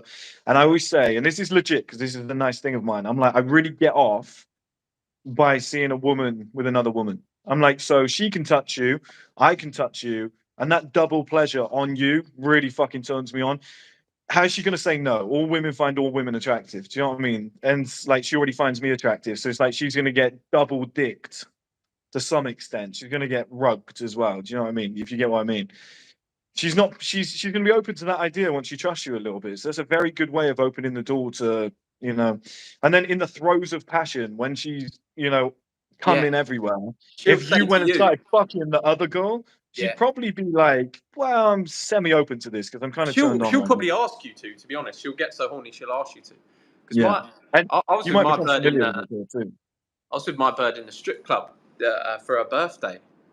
We was in the Russian strip club and we was getting dances off chicks and that. It was fun. And I said the same thing. Women I was like, you want to go home with one of these girls and they can lick your box and that. And she was like, yeah, it sounds nice. Lick your box. It's crazy how many times, like now that I'm older and I know what's going on, it's crazy how many opportunities I missed. When I was with my ex, we went out for food and there was this gorgeous Portuguese waitress. And I remember she was like, you know, when they're like dark-skinned Portuguese, she was unbelievable. And she was saying all night, she was like, I just really like you people. Like, I'm going to give you discount. You don't have to pay. It will come out of like my staff discount or whatever. And she was giving us all these bonuses and benefits. And she was like, oh, you two, you know, you're such a beautiful couple together. And I was like, oh, thank you. Trying to be nice. I was like, I'd love to fuck this woman. She's gorgeous. I didn't click. I should have just been like, when my girlfriend went up to go to the toilet, I should have turned and been like, hey, would you want to come back with us tonight? My girlfriend's really into it. Or asked my girlfriend and been like, you know, we've had a couple of drinks. Would you ever, you know, and hint towards it? She's your girlfriend. She's not going to get angry. Yeah, and you went too far. You went too far on that one. If you send your girlfriend to go and do it, the girl's more likely to say yeah to a girl than she is a guy. So it's just like, it's there as a plausibility. But I didn't see it at the time. Now that I'm older, I'm like, I see what that opportunity was. I see what she was trying. You know, and like my ex used to drop little fucking hints like, oh, she's my type. But they want you to be like, yeah, do you want to have a threesome sometime? Women are a lot more adventurous than people think. They like to give off a certain image. But I don't know. Maybe we should both try and pull it off then over the next couple of weeks. And the next time we jump on live together, we can talk about it. It's wildly doable under that strategy of she can touch you, I can touch you, but I can't touch her. It's block one. It's block one. That's how you start. Yeah. It's how you begin. Like Trump was a very good advocate of this. He he did this very well. They call it reference pointing, and they do it in like e-commerce, where they say was £300, now £259.99. But it's like Yeah. because you think it was 300, and now it's you go, whoa, that's cheaper than 300, so that's a good deal. Whereas if they had said standard price 259, you'd have been like, it's a little expensive because you didn't see the come down, you didn't have that initial reference point. You're not getting the deal. We all have a deal. And it's a tactic that Trump used to use. He was like, let's ban all immigrants from the US. Let's build a wall. But then he'd scale it back and be like, let's build a low fence. Let's increase border security. Do you know what I mean? So and then people go, well, that's not as bad as a wall. And they're in on the idea. I get it. So you go, I want 5 girls tonight, all naked, all sucking me off at the same time. And then you back down to 1 girl. Two girls, here's the thing. You could say, like, babe, I'd love to have a threesome with you. Like, I really want to see, I just think it'd be fun for us. And then she's like, oh, I'm not really into it. I don't know. You could like end up liking the girl. You could fuck up our relationship. And you're like, okay, hear me out. We have a girl. She can touch you. I can't touch her. And we just, start there. But we can both spank her. 200%. Right. And then that's the rule. She's going to be like, well, that's better than the previous scenario. Yeah, I guess, I guess I'd be comfortable with that over time, and then just go and make it happen. Do you know what I mean? Either make it happen or just say to her, like, you go and have a couple of drinks one night, be out somewhere and be like, what do you think about her? Go and ask her, babe. You would be able to pull it off. You'd be able to pull it off easy. But it's that reference point, and you start high, you scale it back. It's a very mischievous tactic, and it should be used wisely, but it works. Yeah, it's all cognitive biases. It's all psychology. It's weird. Easily done. We'll do it, and I think the next stream we should try and do something on the stream. So because I don't know if any of you know this, but YouTube's got a feature now. It's why me and Chris were on the stream. We didn't have to do anything. We literally just hopped on our phones on YouTube. But we could be walking around anywhere right now on stream together, doing stuff. You could try your tactics with the shoes on girls in live stream. It's just so casual. Do you know what I mean? Here's the thing, what people are going to see is they're going to see me complimenting a lot of girls, having conversations with girls, laughing and joking. That's all you need to see. That's all you need to see. Just cups of tea non-stop. It's just relentless cups of tea. People expect you to like get the number, take her back, fuck her that night. Look, I'm telling you, I've got to the level I'm at in life now. That happens a lot more often. Okay, it happens a lot more often because I say to girls now, I'm like, look, I'm not fucking you if we go back to mine because I've got a certain level of value now. I can't trust you. I'm like, it's quite a clever tactic. I'm like, when you see my house, you'll start acting a different way. And then they're I'm on a live stream. I'll say I'm on a live stream. Here's £100 to say that you'll fuck me.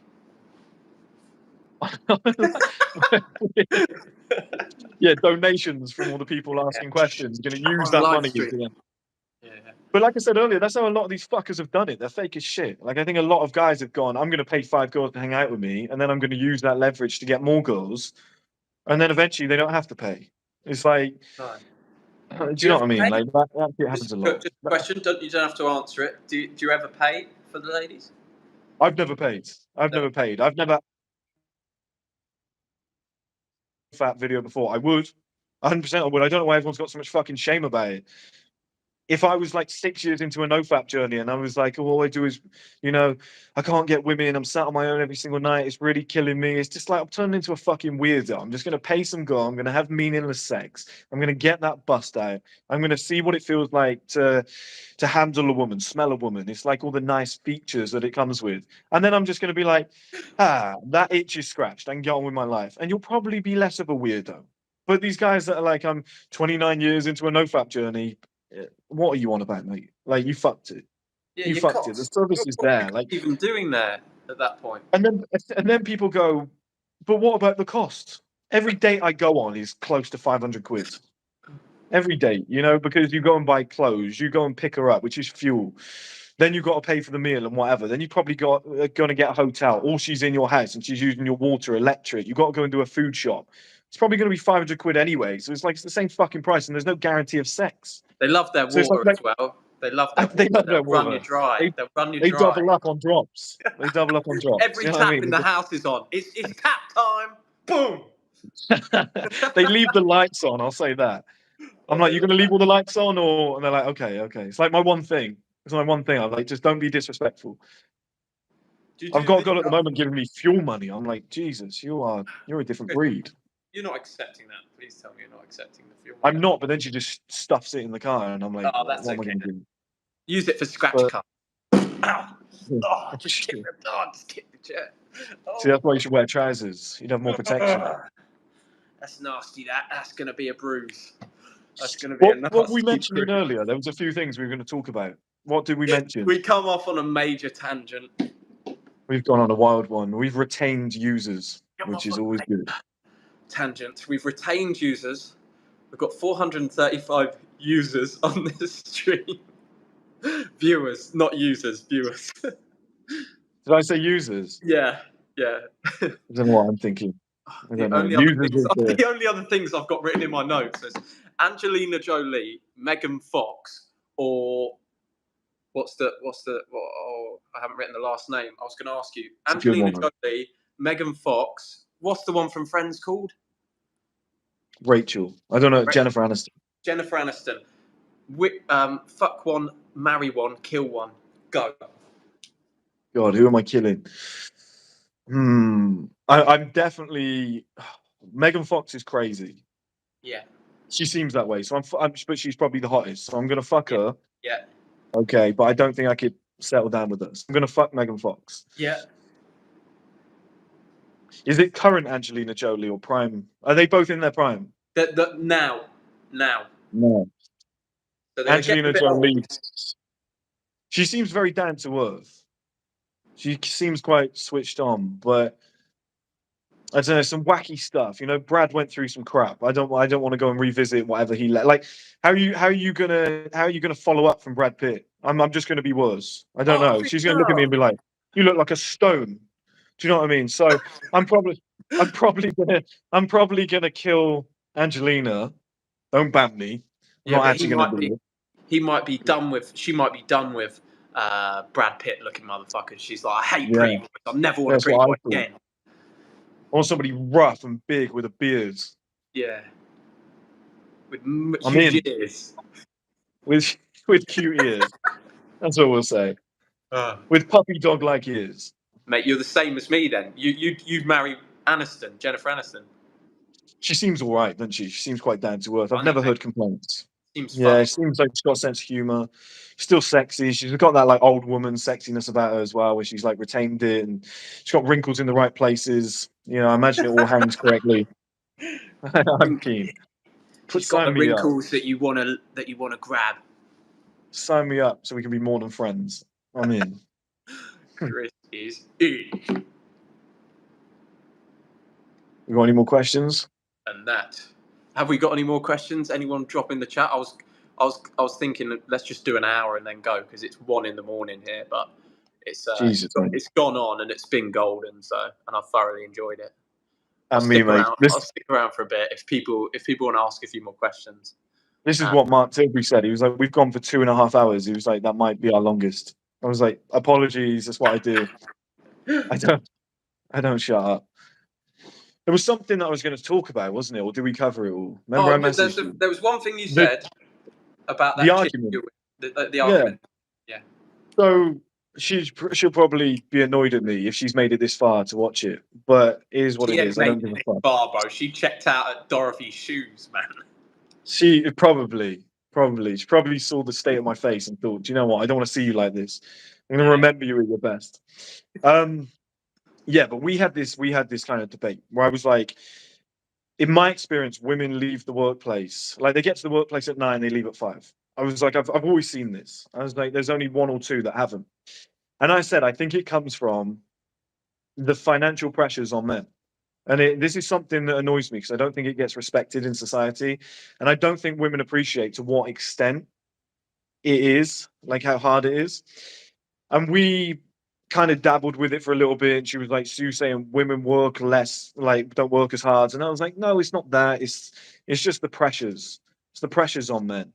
Like for example, I said you can earn 30,000 per year, and like as long as you can afford new hair, new clothes, new shoes, etc., and you can go out and look beautiful, you've got the opportunity. You're not saying all women do this, but you've got the opportunity to attract a millionaire and have a great life. You can get all the attention you want. You could be fulfilled. 30,000 per year for a man will get you nowhere because it's not going to get you a house. It's not going to get you a decent car.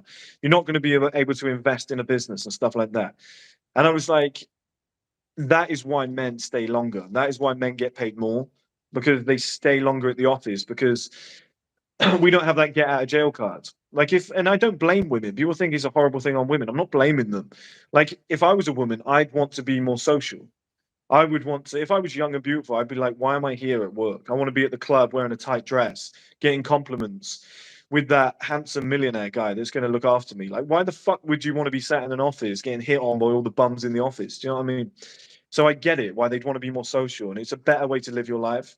But as a man, you have no get out of jail card. There is no, there's not like how many men have you heard? Oh, this rich woman decided to just take him on. Like it just doesn't happen. Happened to Like one of my friends. This guy it's only Onki. one. Do you know what I mean? Onki. Was she a lot older? Nah, man, she was hot as well. She was a banker. She took him to the Maldives. Listen to this. Took him Oh, to the nice. Maldives, like all exclusive trip. She was a blonde Thai banker. She was a hottie actually, and took him there for the whole time. Paid him 5K, and then and then Paid him. and then they didn't bang. And then they didn't bang each other. He didn't even bang her. He's kind of won that deal though, hasn't he? Well, Free holiday, he's 5K. massively won it. But I said to him, because he's my mate, I was like, bro, that's a bit mean, wasn't it? Would you not at least bang her? Do you know a lot of it with these women that are like they're making a lot of money and they're hot is they're very lonely because it's very hard to find somebody on their level or above. It's very hard, like to find. Most of the handsome guys are broke because they feel no reason to work hard, and most of the guys that have got money are fat and out of shape. So it's like very hard to get that middle ground where somebody's gone male advantage. I'm going to tick every box, like we all are. Like what we're doing now isn't new. People have done self improvement and stuff like this, and like Rollo Tomasi was doing the shit a long time before anybody. If you want to, Yeah. like, do you know what I mean? Like he's probably the godfather of like what we all do here. Yeah. But the modern format of it, the way that we all do it now, is like a collective actually looking good and not just being like it's all game. Do you know what I mean? Like the modern format of it, where it's like across the board, straight seven. That's us lot. We've brought that to the table. It's like you look at Gary V. Gary V's got millions, hundreds of millions. He's a super smart guy, really interesting. Like could hold a conversation with anybody. There's a lot of women that love him, but he's kind of fat and ugly because he just doesn't really care. He never sleeps. He eats shit foods, and it's just like we're a new generation of kind of young, ambitious men that are like we want to look good, we want to be in shape, we want to be able to fight, we want money, we want everything across the board. And it's just like raising that barrier to entry. But there's very few people like that. So those types of women struggle to find someone. What is the worst date you've ever been on? I know straight away. I know. Um, I was actually on Tinder when I lived in the early days when I first moved to London, and this girl was Egyptian Dutch, and I was like, oh my god, that's the best combination ever. And I'm telling you, her pictures, I was like, she's a supermodel. She's a curvy supermodel. Like I was like, she's the most beautiful woman I think I've ever seen. My throat's starting to give away now. And I was like, I got to meet this girl. So I like set it up. Yeah, fine, I'll meet you, whatnot. And then I walked outside. She came out of a youth hostel because she was just visiting London. And she came out of this youth hostel and she was probably double the size. And I was like, you fucking catfish. But at the same time, I was like, I can't just walk away. I was like, I'm going to feel bad. Double the size, No, like, tallness or wideness? like fat. I'll be honest, she was fat, right? But I almost felt sorry for her because you could see she was still a supermodel, but she just gained a lot of weight. Yeah. So I was like, hey, not really into this, just kind of like being really aloof and whatever. I was like, look, we'll go and get food, we'll go for a walk, whatnot, but I don't really want anybody to see us. I was like, Chris. she was cool. She was like quite a decent girl. Yeah. We sat down on this bench and like we were eating some food. I think we were having like a cup of tea or something. And then she broke down into tears. Oh, and I was like, what's the matter? It wasn't me, by the way. Like, I'd say if it was me. I was like, what's the matter? And she was like, I used to look so different. And I was like, okay, like, I know where you're coming from, basically. Yeah. Like, I clicked. And she was like, you don't have to hide it. You don't have to hide it. I look way different. And I was like, yeah, but like, why, like, what's the problem? Like, why is that? Yeah. And she said, I went through massive depression and I had a hormonal imbalance. Something happened. I can't remember. Somebody died or a boyfriend. I can't remember now. It was a long time ago. Yeah. Seems like I don't care, right? But she said, she was like, I got into such massive depression that I had a hormone thing happen, almost like my telogen effluvium that turned chronic. She had that, but a chronic format of it that wouldn't go away.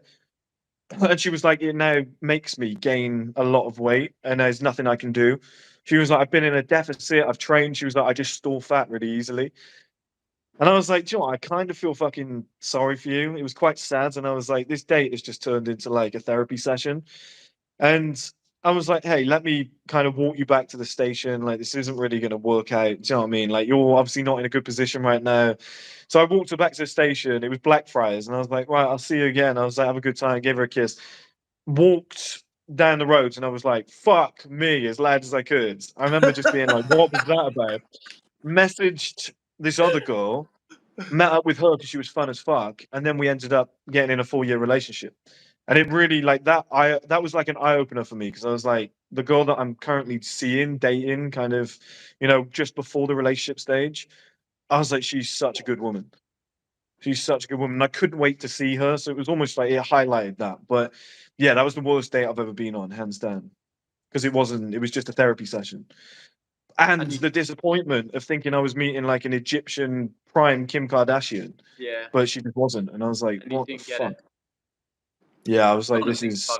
I haven't had too many I felt bad sorry dates. for her though. I I felt sorry for her. had a couple bad dates. I've not had something too crazy. I've never been catfished, I don't think. Nah. Oh, I did have one girl. Once I saw this girl off Tinder a couple of times, and I dated her a couple of times. We slept together, and then one night she wanted to meet up, and I didn't really want to meet up anymore. Her skin felt kind of rough when I felt her skin like it had scales, and This weren't really my vibe. And I don't think it's anyone. so I went out that night, and when I got home in the morning, my car was covered in these like earrings, hooped earrings, silver hooped earrings, all over my car, like 150 hooped earrings on my car. And I was like, oh Yeah. fucking, who's done this? Who's done this? And I was like, oh, there's only one chick that I've been seeing off Tinder, so it must be her. So I'll give her a ring. She was like, yeah, I've done it. And I was like, your house is miles away from my house. How'd they get on my car? And she was like, well, I ran there, didn't I? Yeah. And she'd ran there. She'd gone on a little run. She'd sprinkled the car. And she was like, I wanted girls to know if you brought any girls back that you were with me. And I was like, oh, that's a little bit weird for me, but I'll drop the earrings back round to you whenever you're free. Do you know, you get a lot of that. Ever since I moved into this place, every single woman that I've ever brought back here has left something. And I know why, because it's like marking your territory. I'm slowly moving in. If anybody else comes in here, like, I want them to be like, who's did that? Do you have a girlfriend? There's a lot of that. They leave shit. They Mm. always leave shit. Like, You just it's got to leave a that weird. stuff around for the next ones, though. They like it, apparently. I've always thought this. Now, Rollo Tomasi always says, don't. Like, you've probably heard this. He's always like, don't talk to women about other women. I've always found it's the best thing in the book to talk casually and just be like, you know, you might say I'll talk something that about goes, it, but I'll leave the yeah, earrings. like don't unnecessarily bring it up. But if a girl is just like, oh, so do you bring a lot of girls back here? You're like, look, I've brought a few, yeah. Like, you're not the first, but Mm. do you know what I mean? Just be honest. I just always think honesty is the best policy. Because at the end of the day, if she finds out something and then she's like, he's lied, like that's way worse. I just rather her be like, look, he's a bit of a fucking dick. He's full of himself, but at least he tells me the truth. It's better than all the other guys I've ever been with. I say I'd rather that. many girls have been spanked on this bed, and you're next. Let me show you why there's so many. Yeah. Now, do you know what? Yeah, my first ever girlfriend, she said to me, she was like, you're a player, you're a man whore. I fucking hate you. And she was like, but at least it means you'll be good in bed. And I was like, see, like, do you know what I mean, man? Like, Don't they hate don't. the player, hate the game, my friends. There's the old. It's like I've been reading the Dan Bilzerian book recently because you told me to read it, but it was in the book and it jogged my memory. But I've spoken about this before on the channel. A lot of people have heard of this before. The goldfish thing, where like goldfish, female goldfish, go for the male goldfish who's the most orange. It's a study that was done years ago. If they're the same shade of orange, the females go, okay, who are all the other females interested in? And they'll go after that guy. So if they can't decide, they'll let the populace decide. And you see this with women. It's like you're bringing a girl home, and then her friends are like, no, no, no. And she'll be like, okay, I'm not going home with him. Like they take a lot of their advice from the group, the populace. And like if a woman sees you, like I said with the live setup, if women see you with other hot women, they're going to be like, he's great. He's pre-validated. Like this guy's high level. So if they know that you've slept with a lot of girls, they're like, well, it must be for a reason. Girls would rather be with a man that's slept with they would rather be with a man that's got a ton of options. Yeah. And they're trying to be the one rather than be with a guy who's got no options and they know they're safe with him. They might do that at 40 when they've been cheated on multiple times. The old do you know cougars, what I mean? They'll get fed up. The old cougars, they're looking for a virgin. They're dirty. They're looking for a virgin. They're fed up. They're like, I want somebody who's mine. I want to capture him. But the majority of women are into like, that guy's wanted by everybody. I wonder if I can get him. And I want to know why he's wanted by everybody. It's a fucked up thing, but it works. And as long as you don't abuse it and be too arrogant about it, and you're just like I say, I'm like, look, I'm a bold, big-eared idiot. I don't know why girls like me, but they do. And girls are like, huh. He's not like egotistical about it, but he obviously gets women. They're like, yeah, I want to find out why too.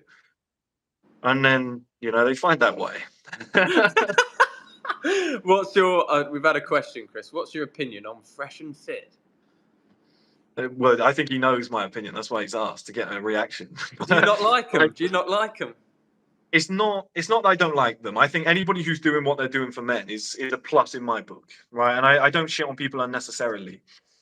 I just think if you're going to be in the industry that we're in and you're going to say the things that they say, have some merit. And I'll give you an example. People used to ask me, how did you become successful? And I was like, I don't know. I'm teaching you guys how to become better men, but I'm not successful yet. I'm making 2,000-3,000 per month. Once I got to like 10K, I was like, okay, I can teach you some shit. I can teach you some stuff. People ask me about multiple different areas of life, and I'm like, I'm not there yet. I can't tell you that yet because I haven't reached it. Like with fitness, I remember people used to say, what's the best way to get in shape? And I was like, here's my most recent photo. If you want to get to that point, I can tell you what it takes. If you want to look like Mike Thurston, I don't know yet. I'm not there. So that is my policy. Until you've done it, don't speak about it. But they're on the podcast going, as a high value man. And I look at them and I'm like, I got to be honest, I don't see a high value man. I see two guys that I could squish with one hand who have only made their money from ad revenue. And I'm like, that's the old tale of being like, I'll sell a course on how to become successful. And that course makes me successful. It's the same shit. Come on, don't shit on courses, bro. That's what I do. No, look, courses are fine if you've done it. So like you've got in shape, you sell a course. I've got the same thing.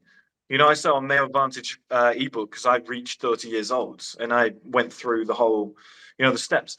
I sold a body language course because I did 2 years in body language and then did it for X amount of years just naturally in life. Do you know what I mean? Like there's things of merit. Like you've accomplished them already. You've done something. Like Hamza wanted to make a course on how to grow a YouTube follower. There's nobody better to do that. Like he's the king at growing following. His following's a joke. That is just merit. But when I see two guys, Fresh and Fit, sat there, and they're saying, as a high value man, I'm like, you've self-proclaimed that. What makes you a high value man? Because I don't like, and I'm not blaming their genetics, but I'm like, you're not even in shape. So I look at them, and I look at you, and I think, he's jacked. I've seen you in the gym. We've done the challenge against each other. You're a beast. Do you know what I mean? Thanks, bro. I've seen Hamza sparring, meeting up with people. He's doing great fucking work. He's legit. I've seen Nikhil, Captain Sinbad. He's out there. He's hustling. He's in the gym. He's boxing. Fresh and Fit. Like, I just see two guys on a podcast telling people what to do, and then it doesn't look as though they're doing it themselves. Like, interesting. It's an interesting. Men lie, women lie, but results don't lie. Numbers don't lie. And it's like I've posted receipts of how much money I've made. I've shown people I've reinvested $500,000 since April. Like I've shown that. I've shown the profits I make from supplements. I've tried to be as see-through as possible. I've said I'm not good at this though, guys. This is probably my weak point. I've said this in body language courses and stuff like that. I don't see that with them. They're framing themselves as the perfect guy. And I'm like, but I see 100 different faults. Fair enough. If you're working on yourself, that's fine. But they do claim that they're like top of the tree, high value man when women, and I'm like, like anybody can start a podcast and claim shit. And that's what I see. And I'm just like, have you ever been punched in the face? Like, I just think every fucking YouTuber in our space, everybody who does what we do, should go and do a Royal Rumble. Do you know what I mean? And it doesn't matter who wins. It doesn't matter who wins, but people have to watch the reactions. Like, Fresh and Fit, one of the guys gets punched in the face and he like backs away and runs and winces. And he runs off and he doesn't want anything to do with it. That might happen. He might get punched in the face and go, yeah, come on, then I want some. At that point, I respect him. Let's do the YouTube Like, I think Royal Rumble. Like, I think KSI is the worst boxer I've ever seen. He's fucking awful. His brother. But he wins. His brother's Somehow worse. he wins. He might be, yeah. But like KSI's mentality is amazing. Like he knows he's shit, but he just keeps going and he takes on challenges. And I'm like, look, I gotta respect the man because there's no way he should have beaten Logan Paul. He's fucking useless. But I have to respect him because it's not about genetics or skill set. It's about what's up here. And I just like I know I'm legit. I've trained with you. I know you're legit. I'm friends with Hamza. I know he's legit. I've seen some good signs from different people where I'm like, he's a decent guy. Like I've seen stuff in the tapes where I'm like, I fucking respect you. I've seen other things that are a bit sus, but on the core, I think they're decent guys. I respect them. But I agree. with Fresh and Fit, I'm like, I don't. If you're sat there and you're out of shape, you're clearly not training. Your diet's clearly not good. So you're teaching people to be a certain type of man, but you're not living that yourself. That just worries me. It's like it's very important. You've got to be in line with what you're saying. You've got to be. Sneako's the same, and I don't mind calling out Sneako because I invited him onto. Hamza put in a lot of effort, set me and Sneako up on WhatsApp, and said, "You two need to have a chat." And I was like, "Yeah, sure." So I said, "Look, buddy, you've got a ton of potential. I want to harness it.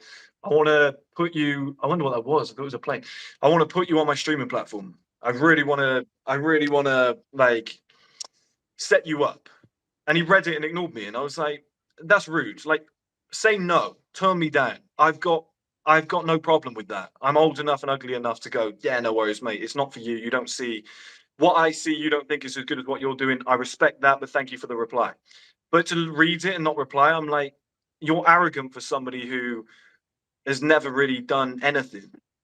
Like I wouldn't look at Sneako and be like, that guy's in great shape. I wouldn't look at him and be like, he started a business outside of this and made millions. It's like he's literally done nothing. He's done a lot of content. Done a lot of content. Yeah, but that's what I mean. Like anybody can watch a First Man video and then go and copy it because that's what a lot of people do. That's what I do. A lot of people do that. Yeah, but you admit it. Hamza tags back to me. Nikhil tags back to me. He goes, "This is a First Man thing. Go follow him."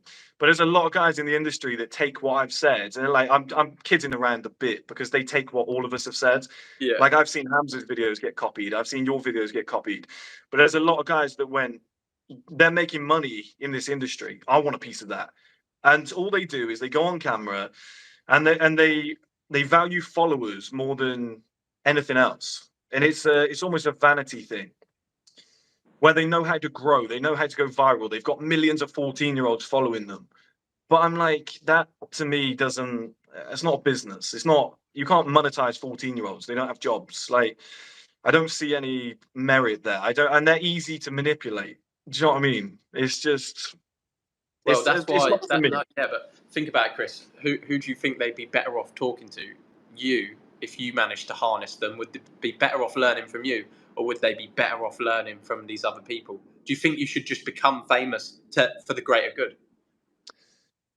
Yeah, I've thought this recently because my TikTok's got millions and millions of views, and I didn't even know. So I'm like, I need to manipulate this. Like because millions you're of views fucking on the videos. Hilariously funny. I think that's why I like you. So fucking funny. I appreciate that, buddy. A lot of people say accidentally as well. Like I just get angry and it becomes funny. So, but I think I could probably hire a team. I'm gonna do it in like the next few months or weeks or whatever, and be like, just make me go viral from humor. But like, don't shit on women. I don't want to do because that's the easy play is to be like, all these bitches and hoes, and then they go viral, and all these guys are like, yeah, I agree. It's a cop out. It's an easy way.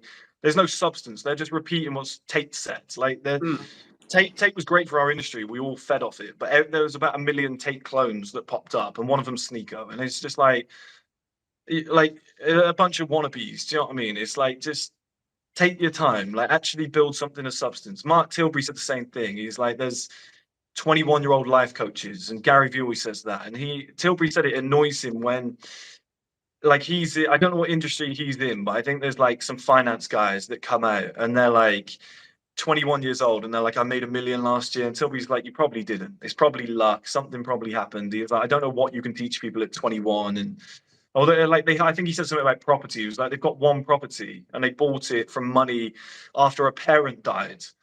Do you know what I mean? So they're using like a parent's money, and it's just Chris, like, we I don't know. we got one of them paid questions again, where somebody's paid for a question. Paid for you, is it, or is it paid for me? No, this is for Which me. is it, buddy? Again, this is for me. Okay, it's you again. It's No 10 problem. US dollars. It's from Joseph Dominguez. And he said, gentlemen, Lovely name. love your content. 25 years old. I'm living in LA, training Muay Thai 3 times a week. I've got a sales cool. job and I'm working on breaking into direct response marketing space now so I can make money independent from a job. Keep it up. Don't think that's a question. Just a nice one, Joseph. Yeah, mate, that's amazing. That's amazing. At 25, that's really good. He's got a clear plan. He's doing multiple different things. You know, he's doing masculine things. He's just going to go places. The trick is now to keep pushing, to keep trying to find new things to do. Always try and find what you're not good at. Always try and like push forwards. Like, you know, I'm with the industry that we're in. I'm looking to hire a voice coach soon, like a Per Bristow, somebody who can give you some serious resonance when you speak, so I can speak for longer instead of getting this like kind of sound going on. Don't need to speak for any longer, Chris. Oh, you're probably right. I'm sorry. No, you're right, man. You're right. What we on now? What's your longest ever? My longest ever video or live stream. I think this is probably my longest live stream. So we're just setting records every second. We're setting records. This has What been we 2 do. hours and 20 minutes now, Chris. Do you think there's people who have been in here the whole time, or do you think there's been a nice rotation? Yeah, put a comment in if you've been in here the whole time. There's 433 people. Yeah, still listening to us now. Either still or they've left rotating. Or maybe they've rotated. Maybe the computer's on in the room. Harbonator's been in here the whole time. 50% of these are Russian bots. There's loads that have been in here the whole time. There's loads.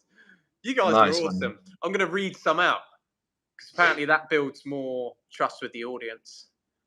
Glamoko Bukarali, Kanti, Endi Crashy, Goat Smoker 420, Gonjalo Dato, Loud Drifts, HHH Drips, Venzor, Jack Cullen, The Vlone Don, C, J Jordan Case, nice. There's a Russian guy, Axel Klikst. That's a bot. That is a bot. I'm kidding. Boys, it's been a pleasure. What was that guy's name? Need the toilet again. Was it Ghost Smoke or was it Gunsmoke? Because that was a hell of a name. Yeah, something smoke. It's like an Xbox gamer tag. Buddy, I was going to say, I'll probably shoot off anyway, so it's probably a good time to call it. Yeah, me too. I'll probably just shoot out now. Yeah, I appreciate you having me on there, man. This has been so much fun. What have you seen? I had a great time. Is there another comment? What have you seen? We've got to do another one in a couple of weeks' time. 100%. We need to do more stuff, man. We get the threesome done. We do another one 2 weeks' time, and we talk about. I don't know if YouTube will allow that, but okay, we'll try. We'll call it something else. We'll call it healthy twosome. Healthy +1. Twosome +1. We'll call it a lady salad. 2 + 1 = lady salad. Yeah, that's our code. They're not going to know now that we've just said it and spoiled it. See you on the other side, brother. See you on the other side. I'll see you again, buddy. Thank you, guys. Appreciate you watching. Speak to you all soon. Pleasure. Mate, I'm so old. I don't know how to be. Yeah, where's the off button on this thing? I think it's top left. I think it's the X. Oh, there if I disappear, I found it. See you, boys. See you, Chris. See you guys. Jack is a perfect specimen of a human being. Thanks, Dimcho. Harbonator, thanks for being on the whole time, mate. I appreciate the support as always. You're an absolute legend. Thanks for saying that. That was a fun stream. All right. See you, boys. I'm going to go to bed now. Thought I was going to... Oh, no, I didn't. Yeah, there's no beard coming yet. I've got a stash coming through. Hope you gained value. Namaste. See you later. Peace out. Love you all.